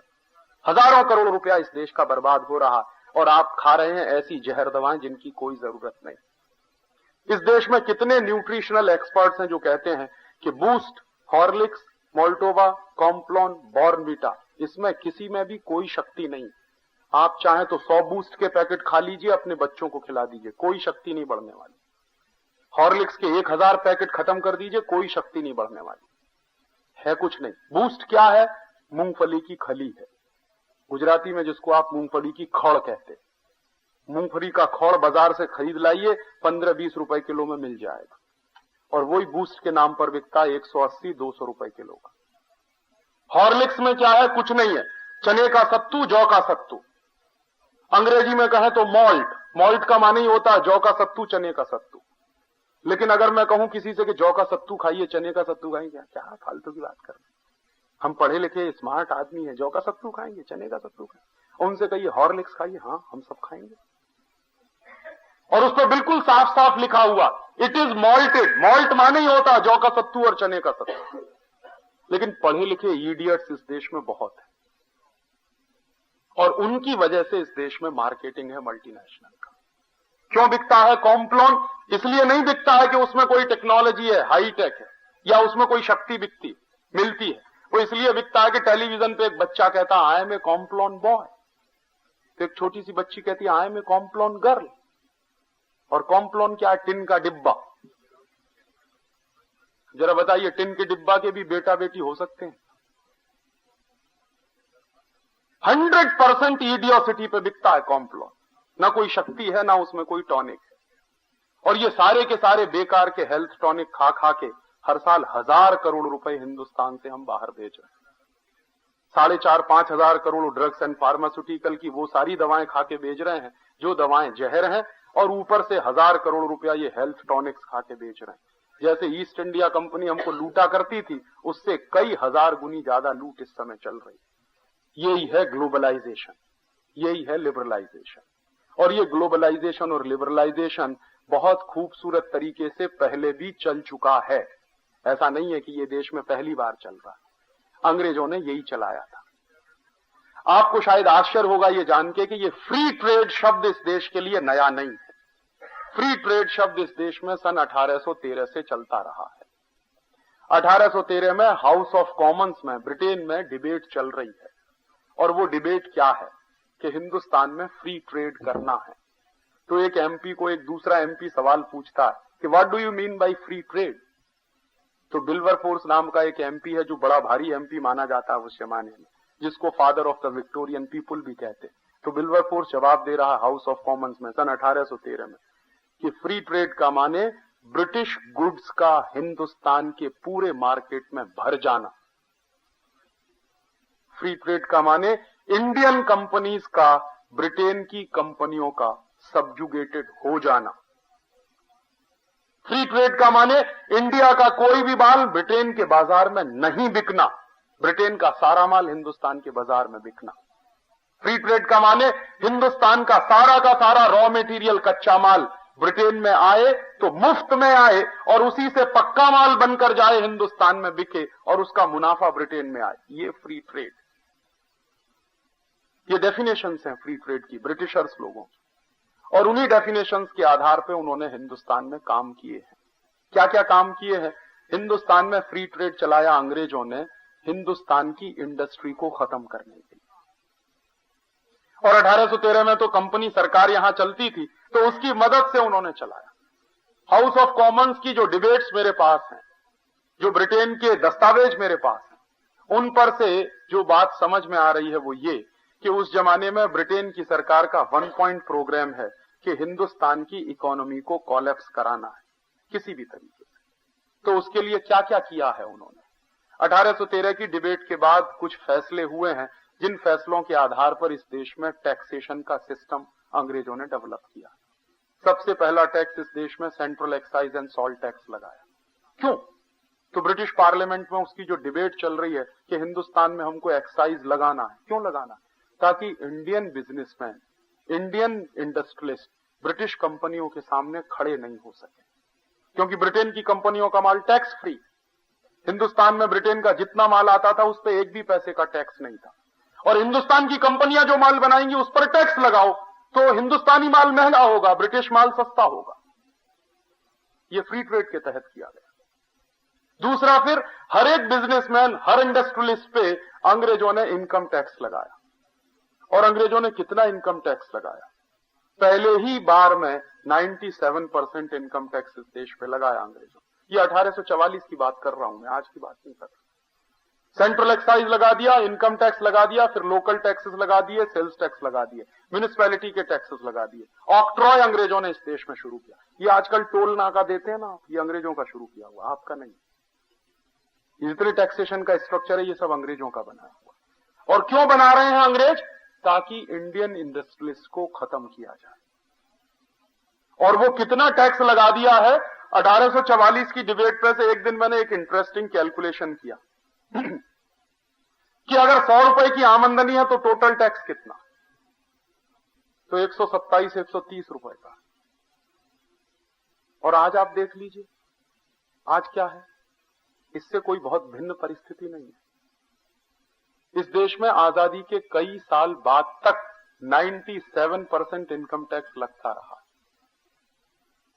अंग्रेजों ने चालू किया था। क्यों चालू किया था? ताकि आपको बर्बाद कर सकें। और एक बार डिबेट चली ब्रिटिश पार्लियामेंट में कि जो इनकम टैक्स एक्ट बनाया उन्होंने सबसे पहला, तो कई एमपीज कह रहे थे कि ये इतना कॉम्प्लिकेटेड है कि पढ़ने में नहीं आता। तो एक दूसरा एमपी जवाब दे रहा है कि जानबूझ के इसको कॉम्प्लिकेटेड बनाया गया ताकि हिंदुस्तान का कोई भी आदमी पढ़ नहीं सके। और अगर पढ़ नहीं सकेगा तो क्या करेगा? बार बार इंटरप्रिटेशन के लिए हमारे ही पास आएगा। और आज भी आप देख लीजिए, हिंदुस्तान का इनकम टैक्स एक्ट दुनिया के सबसे कॉम्प्लिकेटेड कानूनों में से एक है। और मेरे शहर में हाई कोर्ट में प्रैक्टिस करने वाले 40-40 साल की जिनकी प्रैक्टिस है इनकम टैक्स की, ऐसे एक वकील ने मुझको कहा कि राजीव, सच्चाई से मैं तुमको बताऊं कि 40 साल की प्रैक्टिस के बाद भी मैं समझ नहीं पाया ये इनकम टैक्स एक्ट है क्या। और वो बहुत ईमानदारी से कहते हैं मुझको कि जब मैं इसको पढ़ना शुरू करता हूं तो पहली लाइन जब मैं पढ़ता हूं और अंतिम लाइन जब मैं पढ़ता हूं तो भूल जाता हूं कि पहली लाइन क्या थी, रिकॉल ही नहीं कर पाता। जानबूझ के इतना कॉम्प्लिकेटेड स्ट्रक्चर उन्होंने खड़ा किया ताकि आप समझ ना सकें और आपको बर्बाद किया जाए। तो वो फ्री ट्रेड के नाम पर किया गया और वही फ्री ट्रेड आज चल रहा है। आज क्या किया जा रहा है? बाहर से आने वाले इंपोर्टेड माल पर सारी ड्यूटीज खत्म की गई और इंडियन कंपनियों को उसी टैक्स के नेट में फंसा के रखा है। तो आपको तो बाहर नहीं होने दे रहे हैं, और बाहर से आने वाली कंपनियों के लिए सारे दरवाजे खुले। कई कई कंपनियों को तो 10-10 साल के टैक्स हॉलिडे, 10-10 साल के लिए टैक्स हॉलिडे, और आपके ऊपर टैक्स के डिपार्टमेंट खड़े रहते हैं छाती पर सवार। तो आप तो खत्म होने ही जा रहे हैं। ऐसे ही खत्म किया था ब्रिटिशर्स ने इस देश को। 1844 में जो टैक्सेशन का सिस्टम आया इस देश में, उसके नतीजे क्या निकले? 1890 तक आते आते पूरी इंडियन इंडस्ट्री कोलैप्स कर गई थी, कुछ नहीं बचा था इस देश में। वो फ्री ट्रेड का नतीजा वो निकला। और आज भी ये जो फ्री ट्रेड चल रहा है वो उसी लाइन पे चल रहा है, उससे अलग कुछ नहीं चल रहा। आप इसको मानते हैं कि ये न्यू इकोनॉमिक पॉलिसी है, ये ओल्ड इकोनॉमिक पॉलिसी है अंग्रेजों के जमाने की, इसमें नयापन कुछ भी नहीं। ये कॉलोनाइजेशन के लिए आई थी, वही कॉलोनाइजेशन अब इस देश में फिर से उनको लाना। और ये ऐसे ही अगर चलेगा तो आप सोचिए इस देश का भविष्य क्या होने जा रहा है। मैं नहीं कहता, 1-2 लाइन में सम अप कर रहा हूं। इंटरनेशनल लेबर ऑर्गेनाइजेशन की एक रिपोर्ट आई है जो ये कह रही है कि लिबरलाइजेशन के बाद हिंदुस्तान में बेरोजगारी भयंकर तेजी से बढ़ गई। ILO की रिपोर्ट। और हर साल अगर 40 लाख बेरोजगार हुए हैं तो 6 सालों में करीब 2-2.5 करोड़ लोग बेरोजगार हो गए। ये एक बाजू है। दूसरे बाजू में हमारे देश के प्लानिंग कमीशन की रिपोर्ट है, मेरी नहीं है, प्लानिंग कमीशन की रिपोर्ट है कि लिबरलाइजेशन के बाद इस देश में 7 करोड़ लोग और ज्यादा गरीब हो गए। पहले गरीबी की रेखा के नीचे रहने वालों की संख्या करीब 31-32 करोड़ थी, अब 38-39 करोड़ पहुंच गई है, माने 40 करोड़ पहुंच गई। और वो 40 करोड़ लोगों की गरीबी का आलम क्या है आप सुन नहीं सकते। उनमें से 5 करोड़ लोग इतने गरीब हैं कि एक दिन में 50 पैसा खर्च नहीं कर सकते, और 10 करोड़ लोग इतने गरीब हैं कि एक दिन में 1 रुपया नहीं है उनके पास खर्च करने के लिए, और 15 करोड़ लोगों के पास एक दिन में खर्च करने के लिए 5 रुपया नहीं है। ये लिबरलाइजेशन किसके लिए हो रहा है? और बार बार चिल्ला चिल्ला के कहा जा रहा है कि अभी और 20 साल इंतजार करो तब लिबरलाइजेशन के परिणाम आएंगे इस देश में। माने और 20 साल में डूब जाओ, कुछ नहीं बचेगा जब बाहर निकलने के लिए, वो कहा जा रहा है इस देश में। पहले कहते थे कि 2 साल 3 साल इंतजार करो, अब 2-3 साल होते होते 20 साल पहुंच गया इंतजार। कब तक इंतजार करें लिबरलाइजेशन के परिणाम आने का? हम तो देख रहे हैं कि जिन देशों ने लिबरलाइजेशन किया उनमें से बाहर निकलता हुआ तो कोई नहीं दिखाई देता, सब डूबे हुए दिखाई देते। और जिन देशों में तरक्की हो भी गई है, तथाकथित रूप से अगर हम साउथ कोरिया का उदाहरण लें या चीन का उदाहरण लें, तो कैसे हो गई है? उसका सबसे गोल्डन रूल उनके यहां है कि उन्होंने डोमेस्टिक सेविंग्स बढ़ाए हैं अपने। और जिन जिन देशों ने अपने डोमेस्टिक सेविंग्स बढ़ाए हैं उन देशों को नतीजे मिले। हमारे यहां तो जो डोमेस्टिक सेविंग्स हैं उसको कैसे बर्बाद कर दिया जाए, इसी के लिए कैंपेन चल रहा है रात दिन टेलीविजन। बचत कैसे बढ़ाई जाए, कैंपेन इसका नहीं है। ये खरीदो, वो खरीदो, ये ले आओ, वो ले आओ, इसमें सेविंग्स कहां होने वाले? खर्चा होने वाला है सारा। तो जिन जिन देशों ने डोमेस्टिक सेविंग्स बढ़ाए हैं वही देश कुछ पा पाए हैं, कुछ कर पाए हैं, कुछ खड़े हैं अंतर्राष्ट्रीय बाजार में। आप तो लगातार अपने सेविंग्स को बर्बाद करने का काम कर रहे हैं। लिबरलाइजेशन नहीं, उसकी उल्टी दिशा में आप जा रहे हैं। और ये आने वाली पीढ़ी आपसे सवाल पूछेगी और तब आपके पास कोई जवाब नहीं होगा। इसलिए आपकी जिम्मेदारी बनती है कि आने वाली पीढ़ी आपसे सवाल पूछे कि आप क्या कर रहे थे जब ये सब चल रहा था। मैं मेरे पिताजी को पूछता हूं कि आप क्या कर रहे थे जब ये सारा नाटक चल रहा था हिंदुस्तान में आजादी के समय, तो वो एक ही जवाब देते हैं कि उस समय उतनी अकल नहीं थी, अपने अपने धंधे में लगे हुए थे। शायद यही जवाब अगर आप देंगे आने वाली पीढ़ी को तो वो आपको माफ नहीं करने वाली है, क्योंकि सिर्फ आपका धंधा नहीं है, उससे बड़ा देश है, उससे बड़ा समाज है, उससे बड़ा पूरा का पूरा समूह है। और ये देश नहीं रहेगा, समाज नहीं रहेगा तो आप कहीं नहीं रहने वाले हैं। और आप तो वैसे ही बर्बाद होने जा रहे हैं, भगवान न करे ऐसा हो, आप होने जा रहे हैं। 6-7 फर्में आ गई हैं अकाउंटेंट, आपके सबके खड़े करने वाली हैं आपको सड़क पे। विदेशी कंपनियां आ गई हैं इस देश में, चार्टर्ड अकाउंटेंसी की फर्में इस देश में आ गई हैं। और ये बात मुझे जयंत भाई बता रहे थे कि 6 फर्में आ गई हैं, उनके धंधे चालू हो गए। और उनके धंधे चालू हो गए तो आपके बड़े बड़े 30 मार्क सड़क पे खड़े दिखाई दे रहे हैं। और अगर अभी भी सोते रहे तो हो सकता है आप सब सड़क पे खड़े दिखाई दे। तो मैं कहता हूं देश बचाने की लड़ाई आप लड़े न लड़े, लेकिन अपने आप को तो बचाने की लड़ाई लड़िए कम से कम। आप बर्बाद होने जा रहे हैं, इस देश में लॉयर्स बर्बाद होने जा रहे हैं, क्योंकि अब विदेशी फर्में आ रही हैं जो इस देश में कानून का धंधा करेंगी, उसके लिए परमिशन मिल गई है। विदेशी कंपनियों को हर क्षेत्र में परमिशन मिल रही है। तो वकील मरने जा रहे हैं, आप मरने जा रहे हैं, जितने प्रोफेशनल्स हैं इस देश में सब एक दिन सड़क पर खड़े दिखाई देंगे अगर आप अभी सोते रहेंगे तो। एक वाक्य है अंग्रेजी में, either you protest otherwise you will be perished. कोई दूसरा रास्ता है नहीं आपके पास, इसलिए कुछ करिए। और कुछ करिए तो क्या करिए? मैं कहता हूं कि कुछ नहीं कर सके तो छोटे छोटे काम करिए। बड़े काम आप नहीं कर सकते, छोटे छोटे काम करिए। कि जब आपको पता चल जाए कि सामने आपका दुश्मन खड़ा है आपको मारने के लिए, तो कम से कम इतना काम करिए कि दुश्मन को अपनी शक्ति देना बंद कर दीजिए। सच्चाई यह है कि अपने दुश्मन को पैसा हम ही दे रहे हैं। हम ही पेप्सी पीते हैं ना, हम ही कोका कोला पीते हैं, हम ही पैसा देते हैं अपने दुश्मन को। हम ही कॉलगेट खरीदते हैं, हम ही क्लोजअप खरीदते हैं, हम ही पैसा देते हैं अपने दुश्मन को। हम ही बाटा का जूता पहनते हैं, हम ही अपना पैसा देते हैं अपने दुश्मन को। तो अपने दुश्मन को हम खुद हमारे घर से पैसा दे रहे हैं, ये देना बंद कर दीजिए। कम से कम एक काम करिए, तो अपने घर में सारे विदेशी कंपनियों के सामान खरीदना बंद कर दीजिए।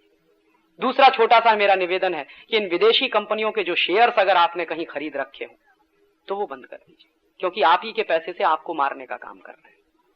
तो उनके शेयर्स में आप पैसा इन्वेस्ट करना बंद करिए, डिवेंचर्स में आप पैसा इन्वेस्ट करना बंद करिए।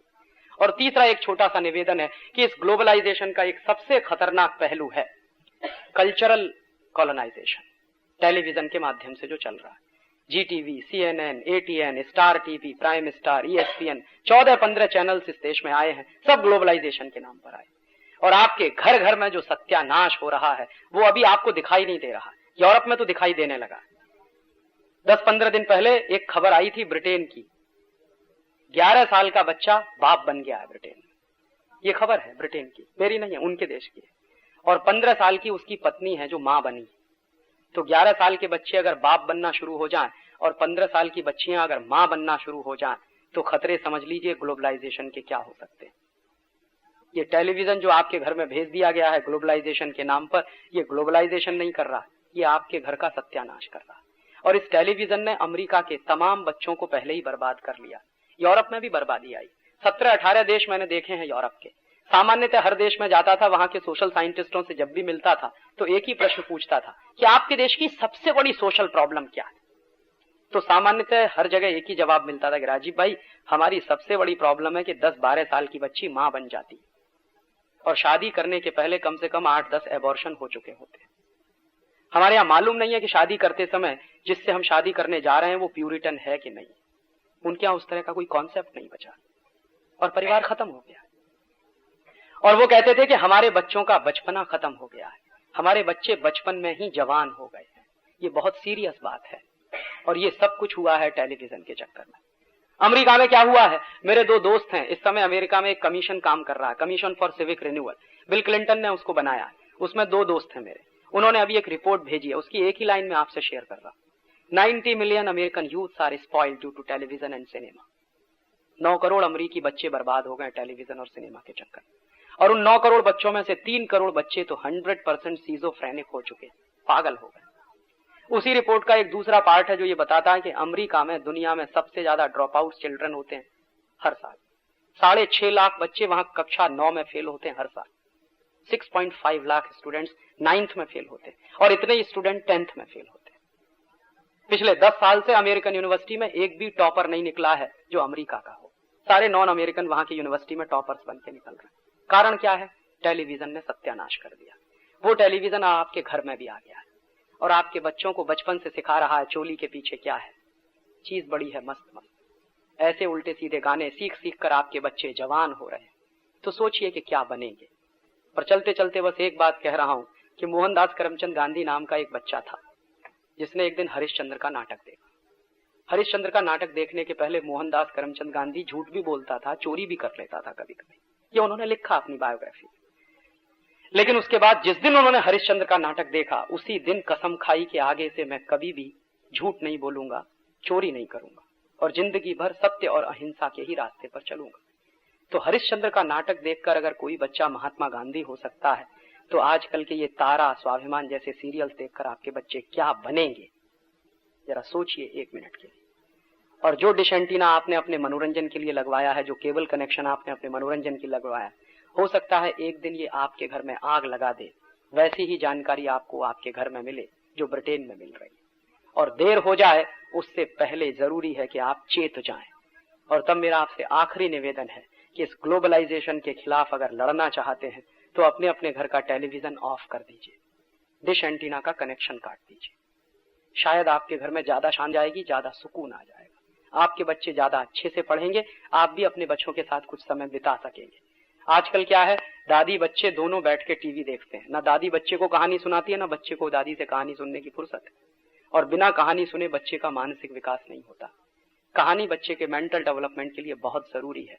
तो टीवी बंद कर दीजिए और अपने अपने बच्चों को चुन चुन कर अच्छी अच्छी कहानियां सुनाइए। हो सकता है वो इस देश के एक जिम्मेदार नागरिक बने।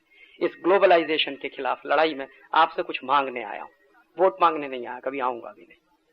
किसी पार्टी से मेरा कोई रिश्ता नहीं है, सब पार्टियां देश के हित में नहीं, एकदम देश के खिलाफ काम कर रही हैं अपने स्वार्थ के लिए।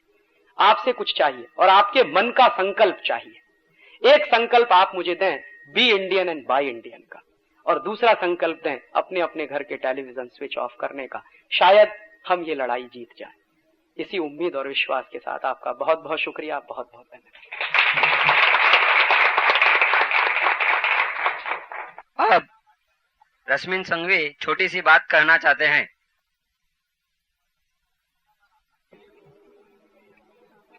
ये ऑडियंस में ज्यादातर लोग मुझे नहीं पहचानते हैं, 3-4 फ्रेंड्स के सिवाय। आपको शायद पता होगा कि मैं, जो 3-4 लोग हैं उनको पता है, आपको ज्यादा पता नहीं है। फॉरेन एक्सचेंज रेगुलेशन एक्ट मेरा स्पेशलाइजेशन है, और 89 में मैंने पहले, शायद बंबई में पहले मैंने लिखा था आर्टिकल कि फेरा should be scraped, foreign exchange regulation act निकाल लेना चाहिए। मेरा एम्फेसिस हमेशा इस बात पर रहा था कि भारत के कायदे भारतीयों को जकड़े रखते हैं, हमारे ऊपर बहुत सारे रिस्ट्रिक्शंस लगा दिए हैं, और ये रिस्ट्रिक्शंस दूर होने चाहिए। जब 91 में मनमोहन सिंह जी ने कहा कि फेरा इज बीइंग लिबरलाइज्ड, लिबरलाइजेशन शुरू हुआ है, तभी मुझे पहले शौक ये लगा था कि इंडियनों को लिबरलाइज करने के बजाय एनआरआई और फॉरेनर को लिबरलाइज करा जा रहा है, उन्हें ज्यादा लिबर्टीज दी जा रही है, नहीं कि हमें। ये सिलसिला चालू रहा है। मैं एक चीज बताऊंगा कि इसे कहते हैं पैराडाइम कॉन्स्पिरसी, एक षड्यंत्र जिसमें लोगों के विचार करने की शक्ति कुंठित कर दी जाती है या तो उसे बदली दी जाती है। और इसका एक उदाहरण है, जैसे उन्होंने हमारे पर 200 साल से लाद दिया था, जो आज भी हम उससे छूट नहीं सके, कि व्हाइट स्किन वाले लोग ज्यादा बुद्धिमान होते हैं और उनका जन्म ही हुआ है दुनिया के ऊपर साम्राज्य करने के लिए। ये जब हम गुलाम थे तभी भी मान रहे हैं, और आज भी हम जब अगर व्हाइट स्किन वाले को देखें तो उसे रिस्पेक्ट से देख रहे हैं। मैं ये सब्जेक्ट के ऊपर 1.5 घंटा मैं भी बोल सकता हूं, क्या क्या कॉन्स्पिरसीज हो रही है। मैं खाली 2 मिनट के लिए इतना ही कह रहा हूं कि मैं गवर्नमेंट में, रिजर्व बैंक में बहुत ही सीनियर लोगों से मिला हूं, और 10 अफसर में एक अफसर तो ऐसा होता ही है कि जिसे अपने दिल में भारत देश के लिए लगाव है, और ये लोग जानते हैं कि ये कॉन्स्पिरसी अमेरिका कर रहा है, जिसमें IMF और वर्ल्ड बैंक उनके साधन है, और ये कॉन्स्पिरसी के कारण अपने ऊपर अबजों रुपए के लॉस लादे दिए जा रहे हैं। मैं एक एग्जांपल देता हूं जो मैंने बॉम्बे चार्टर्ड अकाउंटेंट सोसाइटी और चार्टर्ड अकाउंटेंट्स मैगजीन में दिए हुए हैं। 91 जून में मनमोहन सिंह जी फाइनेंस मिनिस्टर बने, उसके पहले रुपये की कीमत थी 18 रुपये पर डॉलर। आज उसकी कीमत हो गई 36 रुपये। अगर हम खाली सिंप्लीफिकेशन के लिए सिंपल फिगर लेते हैं कि वो टाइम पे अपना फॉरेन एक्सचेंज डेट समझो 82 बिलियन डॉलर था, आज वो 100 अरब से ज्यादा है, 120 अरब डॉलर है गवर्नमेंट डेट, और फाइनल प्राइवेट GDR ADR वगैरह ले लेंगे तो। मगर सिंपल फिगर लीजिए, 100 अरब डॉलर का हमारा फॉरेन एक्सचेंज डेट है। वो जब 18 रुपये था तभी हमें 1800 अरब रुपये का ऋण चुकाना था। जब रुपये की कीमत 36 रुपया हो गई तो 3600 अरब हमें चुकाना है। अगर हम एक पैसा भी ज्यादा लोन नहीं लेते हैं फिर भी हमारी लोन डबल हो गई। और ये सिंपल एग्जाम्पल है कि एक गरीब देश से पैसे वाले देशों में पैसे का ट्रांसफर हो रहा है, transfer of wealth from poor countries to rich countries. इसके ऊपर मैंने बहुत सारा लिखा है। मुझे बहुत दुख है कि बहुत ही कम लोग ये समझते हैं, बहुत ही कम लोग ये पढ़ने के लिए तैयार हैं। इसे फाइनेंस मिनिस्टर को हमने बॉम्बे चार्टर्ड अकाउंट सोसाइटी से रिप्रेजेंटेशन भी किया है, मगर उसे कौन पढ़ता है। और ये चीज पर मेरी बहुत सीनियर ऑफिसर से बात हुई है और उनका कहना है यस, ये अमेरिकन कॉन्स्पिरेसी है कि अमेरिकन करेंसी का रिवैल्यूएशन होना चाहिए, रॉ मटेरियल सप्लायर कंट्रीज का करेंसीज का डिवैल्यूएशन होना चाहिए, और इसी से अमेरिका में वेल्थ ट्रांसफर होती है। बहुत कुछ बोल सकते हैं, मैं इतना ही कहता हूं कि राजीव जी जो कह रहे हैं वो सच हकीकत है। उन्होंने जो ये भी कहा कि हम भारत में इडियटों की मेजोरिटी है, लोग काम नहीं करना चाहते हैं, लोगों का एक्सप्लॉयटेशन होता है, वो चुपचाप सहन करते हैं क्योंकि ये हमने पूर्व जन्म में पाप किए होंगे तो आज हम सफर कर रहे हैं, और जब भी भारत पर तकलीफ होएगी तो लॉर्ड कृष्णा आ जाएंगे, हमें बचा लेंगे, हमें कुछ नहीं करना है। ये फिलॉसफी पर नहीं चल सकता है देश। राजीव जी जैसे बहुत सारे एक्टिविस्ट चाहिए, और अगर हम खुद एक्टिविस्ट नहीं बन सके तो इनकी मदद करने की हमें बहुत जरूरत है। Thank you.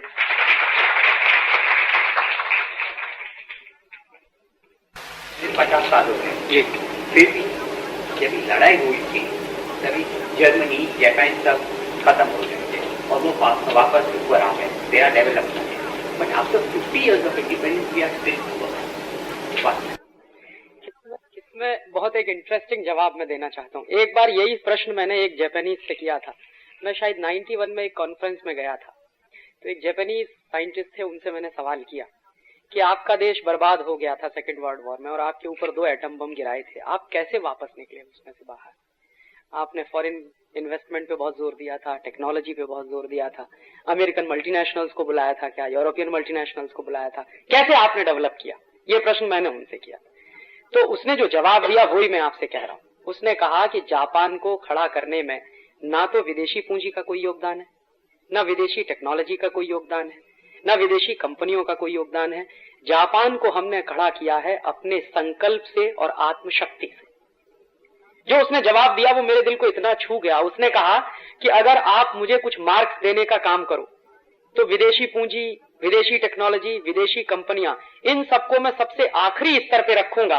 पहली बार अगर मुझे चूज करना पड़े तो आत्मशक्ति और संकल्प, ये 2 चीजें सबसे जरूरी होती हैं देश को बनाने में। ये जापानीज लोगों में है। और जापान का फिर उन्होंने पूरा किस्सा सुनाया, कैसे जापान में 1950 से 70 तक स्वदेशी आंदोलन चला। बहुत कम लोग जानते हैं कि जापान में 1950 से 1970 तक एक आंदोलन चला जिसका एक ही मुहावरा था, be Japanese and buy Japanese.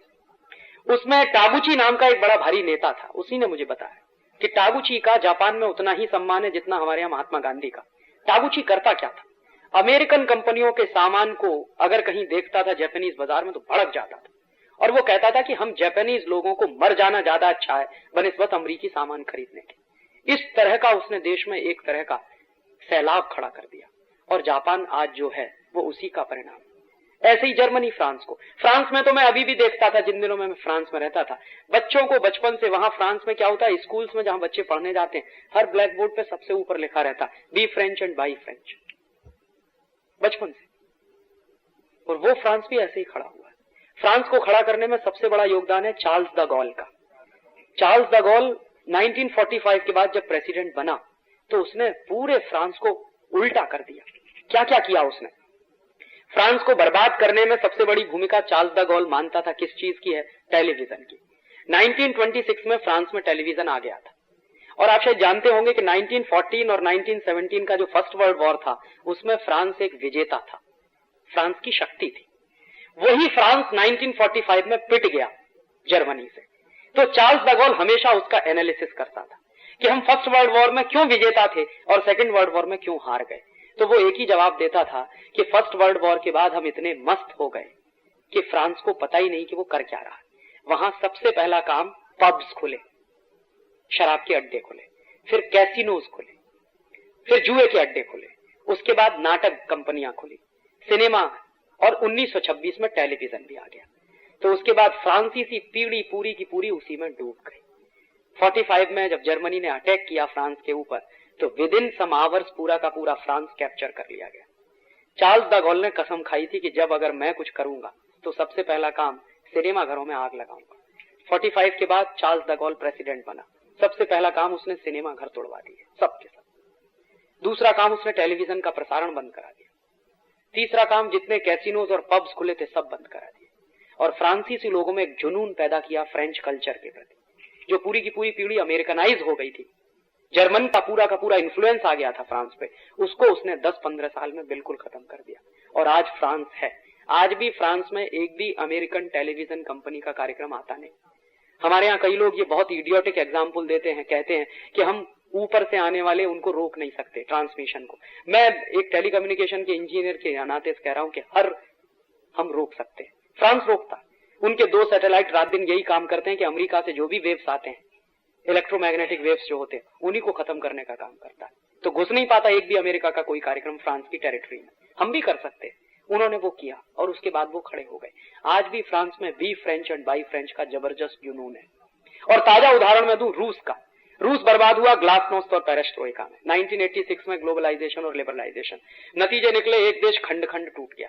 अब रूस को फिर से खड़ा कर रहे हैं कौन? झिरनोवस्की नाम का एक बड़ा भारी नेता है रूस में। शायद आपने उसका स्पीच सुना हो। अगर उसका स्पीच सुना हो तो मेरे स्पीच और उसके स्पीच में कोई फर्क नहीं है। अंत में वो भी यही कहता है, रूस को अगर बचाना है तो be Russian and buy Russian. जब झिरनोवस्की यहाँ हिंदुस्तान में आया, 3 दिन रहा, तो प्रेस कॉन्फ्रेंस में एक पत्रकार ने उससे पूछा कि टूटे हुए रूस को कैसे जिंदा करोगे? तो उसने कहा कि संकल्प शक्ति से, ना विदेशी पूंजी से, ना विदेशी टेक्नोलॉजी से, ना विदेशी कंपनियों से, संकल्प शक्ति से रूस को खड़ा कर देंगे। और हो सकता है कुछ दिन के बाद आपको लगे कि रूस फिर से एक हो गया। बोरिस येल्त्सिन भी अब उसी के कहे पर चल रहे हैं। बोरिस येल्त्सिन ने भाषण देना शुरू कर दिया, वो भी कहते हैं be Russian and buy Russian. तो मुझे लगता है कि ये सारे देश जो आगे आए और हम नहीं आ पाए, उसमें यही एक बेसिक फर्क है और कोई दूसरा फर्क मुझे नहीं लगता।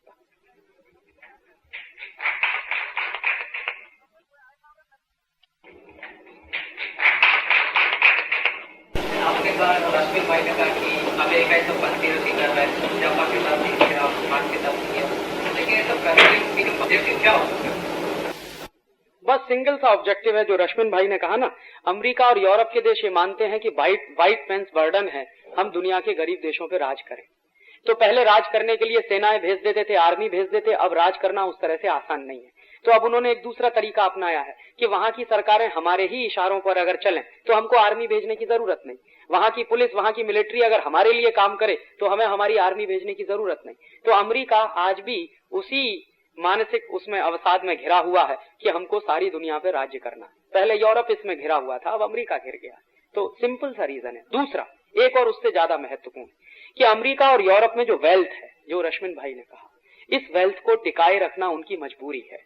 और इस वेल्थ को टिकाए रखना तभी संभव है जब गरीब देशों का एक्सप्लॉयटेशन होता रहे। जो कंजम्पशन का पैटर्न है अमेरिकन सोसाइटी में, यूरोपियन सोसाइटी में, अगर उतने कंजम्पशन का पैटर्न अगर हम करने लगे तो ये देश सत्यानाशी हो जाएगा। तो वो कंजम्पशन के पीछे नहीं लाना चाहते। तो आपको एक नए तरह का मुहावरा उन्होंने दे दिया कि तुम तुम्हारी जनसंख्या कम करो ताकि तुम्हारे यहाँ जो रिसोर्सेज बचे उनको हम खाएं। अमेरिका कभी भी ये नहीं कहता कि हम हमारे कंजम्पशन को कम करें, वो हमेशा आपको डिक्टेट करता है कि आप अपनी जनसंख्या कम करिए। तो पहला कारण तो मैंने बताया। दूसरा बड़ा कारण है कि उनके यहाँ जो वेल्थ है वो एक्सप्लॉयटेशन पे टिकी हुई है। और ये एक्सप्लॉयटेशन अगर बंद हो गया तो अमेरिका कॉलेप्स हो जाएगा, कुछ नहीं बचेगा, और यूरोप भी कॉलेप्स हो जाएगा। तो ये उनकी मजबूरी है कि वो उसी कॉलोनियल ऑर्डर को जो चलता रहा है पिछले 500 साल से बनाए रखना चाहते हैं। उसके क्लीशेज बदलते रहते हैं, ईडियम्स उसके बदल जाते हैं, कॉलोनियल ऑर्डर वैसा ही चलना चाहिए। तो ये दूसरा जवाब है उसका। टीवी देख के पूछने का भी टाइम नहीं मिलता है, वो लोग यूनिवर्सिटी में कोई टॉप नहीं आते हैं, तो फिर इतना सारा सोच कैसे सकते हैं कि सब पूरे। ये एक इंटरेस्टिंग क्वेश्चन है कि अमेरिकन बच्चे बर्बाद हो रहे हैं, लेकिन अमेरिका में अभी भी कुछ लोग हैं। जैसे मैं आपको बताऊं, शायद आप में से बहुत कम लोग जानते होंगे कि CIA और पेंटागन में काम करने वाला कोई भी कर्मचारी टेलीविजन देखता नहीं और देख नहीं सकता। दूसरी बात, CIA और पेंटागन में काम करने वाले किसी भी आदमी को दुनिया के दूसरे देशों के बारे में जो जानकारियां दी जाती हैं वो अमेरिका के अपने तरीके की जानकारियां होती हैं। और उनका जो दिमाग फ्रेम किया जाता है, जो स्टील फ्रेम उनका दिमाग बनाया जाता है, वो इसी के लिए कि आपको इन सबको डिस्ट्रॉय करना है। तो वो जो कनिंगनेस सिखाई जाती है, मक्कारी सिखाई जाती है, आपको बर्बाद कर देना है दूसरे देशों को जाके, वो उस लेवल पे चलता है। और अमेरिका में, पूरा अमेरिका नहीं, अमेरिका में अगर मैं मानूं तो उनकी 27 करोड़ की आबादी में मुश्किल से 1% लोग होंगे, मुश्किल से 1%, ये जो पूरी कॉन्स्पिरेसी में शामिल होते हैं, मुश्किल से 1%। बाकी सारी अमेरिकन प्रजा कॉन्स्पिरेसी में शामिल नहीं। 1% लोग हैं जिनमें लॉरेंस समर्स हैं, या बिल क्लिंटन होंगे, या रोनाल्ड रीगन होंगे, या आपके ये क्या नाम है उनका अभी जो वुल्फनसन है, ये होंगे, या ऐसे कुछ 1% लोग हैं जो पूरी कॉन्स्पिरेसी में। और वो 1% लोग 50 साल की आगे की प्लानिंग करके चलते हैं, वो कभी भी दूसरी तरह की चीजें नहीं करते। और उनमें से एक व्यक्ति जो रह चुके हैं, मेरे अपने फूफा जी हैं जो उस नेटवर्क में रहे और अभी वहां से लौट के आए हैं, उनको अकल आ गई, बुद्धि आ गई, भगवान ने बुद्धि दे दी तो लौट आए। तो वो उनसे मैं किससे सुनता हूं कि ये कैसे सब चीजें चलती है, तो वो जब सुनाते हैं तो मेरे रोंगटे खड़े हो जाते हैं कि कैसे चीजें चलती है। वो कभी दोबारा समय हुआ तो बताऊंगा कि अमेरिका में कॉन्स्पिरेसीज कैसे होती है, कैसे बर्बाद किए जाते हैं देश। यार मैं ये पूछा कि अमेरिका के अंदर लोग कैसे सोच लेते हैं, तो क्या ये बात का सच है कि वहाँ की जो साइंटिफिक इंस्टीट्यूट है नासा, उसके अंदर 80% इंडियन, 60%, 80% तो नहीं 60%। तो ये मैं पूछना चाहूंगा कि 60% जो नासा में काम करते हैं उनको हिंदुस्तान में क्यों नहीं लाया है? बिल्कुल लाना चाहिए। मैं तो इस मत का हूं कि इस देश में ऐसा एक कानून बना देना चाहिए कि अगर आपने हिंदुस्तान के पैसे बर्बाद किए हैं साइंटिस्ट बनने में, तो आप बाहर जाइए, पढ़कर आइए, उसके बाद आप वहां नौकरी नहीं कर सकेंगे, वापस आके इसी देश में काम करना पड़ेगा। और यहाँ के साइंटिस्ट क्यों सोचते हैं कि हमें अमेरिका जाना है? सिंपल सा रीजन मैंने आपको बताया, धंधा, पैसा। पैसे के साथ साथ पैसा तो सब जितना हिंदुस्तान में होगा शायद पूरी दुनिया में नहीं होगा। हो सकता है, आपकी बात सही, गणपति के ऊपर 2 करोड़ रुपए का सोना चढ़ा, एक बात सही है आपकी। उस तरह से अगर आप देखें तो शायद नहीं होगा दुनिया। लेकिन इससे भी ज्यादा बड़ी बात मैं आप मानता हूं, पैसे से ज्यादा बड़ी बात है मानसिक गुलामी। और वो मानसिक गुलामी क्या है? अमेरिका में जाके ही कुछ कर सकते हैं। अब जैसे मैं आपको नाम लेके कहूं, अच्छा नहीं लगता मुझे, डॉक्टर हरगोविंद खुराना, हिंदुस्तान में क्या कमी थी? जो रिसर्च वो कर रहे थे, उस रिसर्च को करने में इस देश में कोई कमी नहीं थी और करी ही ली थी पूरी। लेकिन मानसिक गुलामी इतनी जबरदस्त थी खुराना साहब के मन में कि रिसर्च पेपर वहीं जाके प्रोड्यूस किया, यहां नहीं प्रोड्यूस किया। और फिर एज ए अमेरिकन साइंटिस्ट वो सारी दुनिया में पहचाने लगते हैं। सीवी रमन साहब, उनको कितना ऑफर किया था अमेरिका ने कि आप आ जाइए, यहां रहिए। सीवी रमन ने कहा कि मेरे पास जो भी टूटा फूटा एपरेटस है मैं यहीं करूंगा, जो करूंगा, तुम्हारे यहां नहीं आने वाला। और ऐसा ऑफर कितने लोगों को नहीं किया। तो ये जो मानसिक गुलामी होती है वो ज्यादा खतरनाक होती है। पैसे को मैं सेकेंडरी मानता हूं, मानसिक गुलामी उसमें प्राइमरी है। और इस मानसिक गुलामी में से बाहर लाना ही पड़ेगा लोगों को। और ये तभी आता है जब कोई एक बड़ा कैंपेन चलता है। हो सकता है ये स्वदेशी का कैंपेन अगर इस देश में खड़ा हो तो हम मानसिक गुलामी में से बाहर निकल आए, और मैं मानता हूं ये सबसे बड़ी सफलता होगी।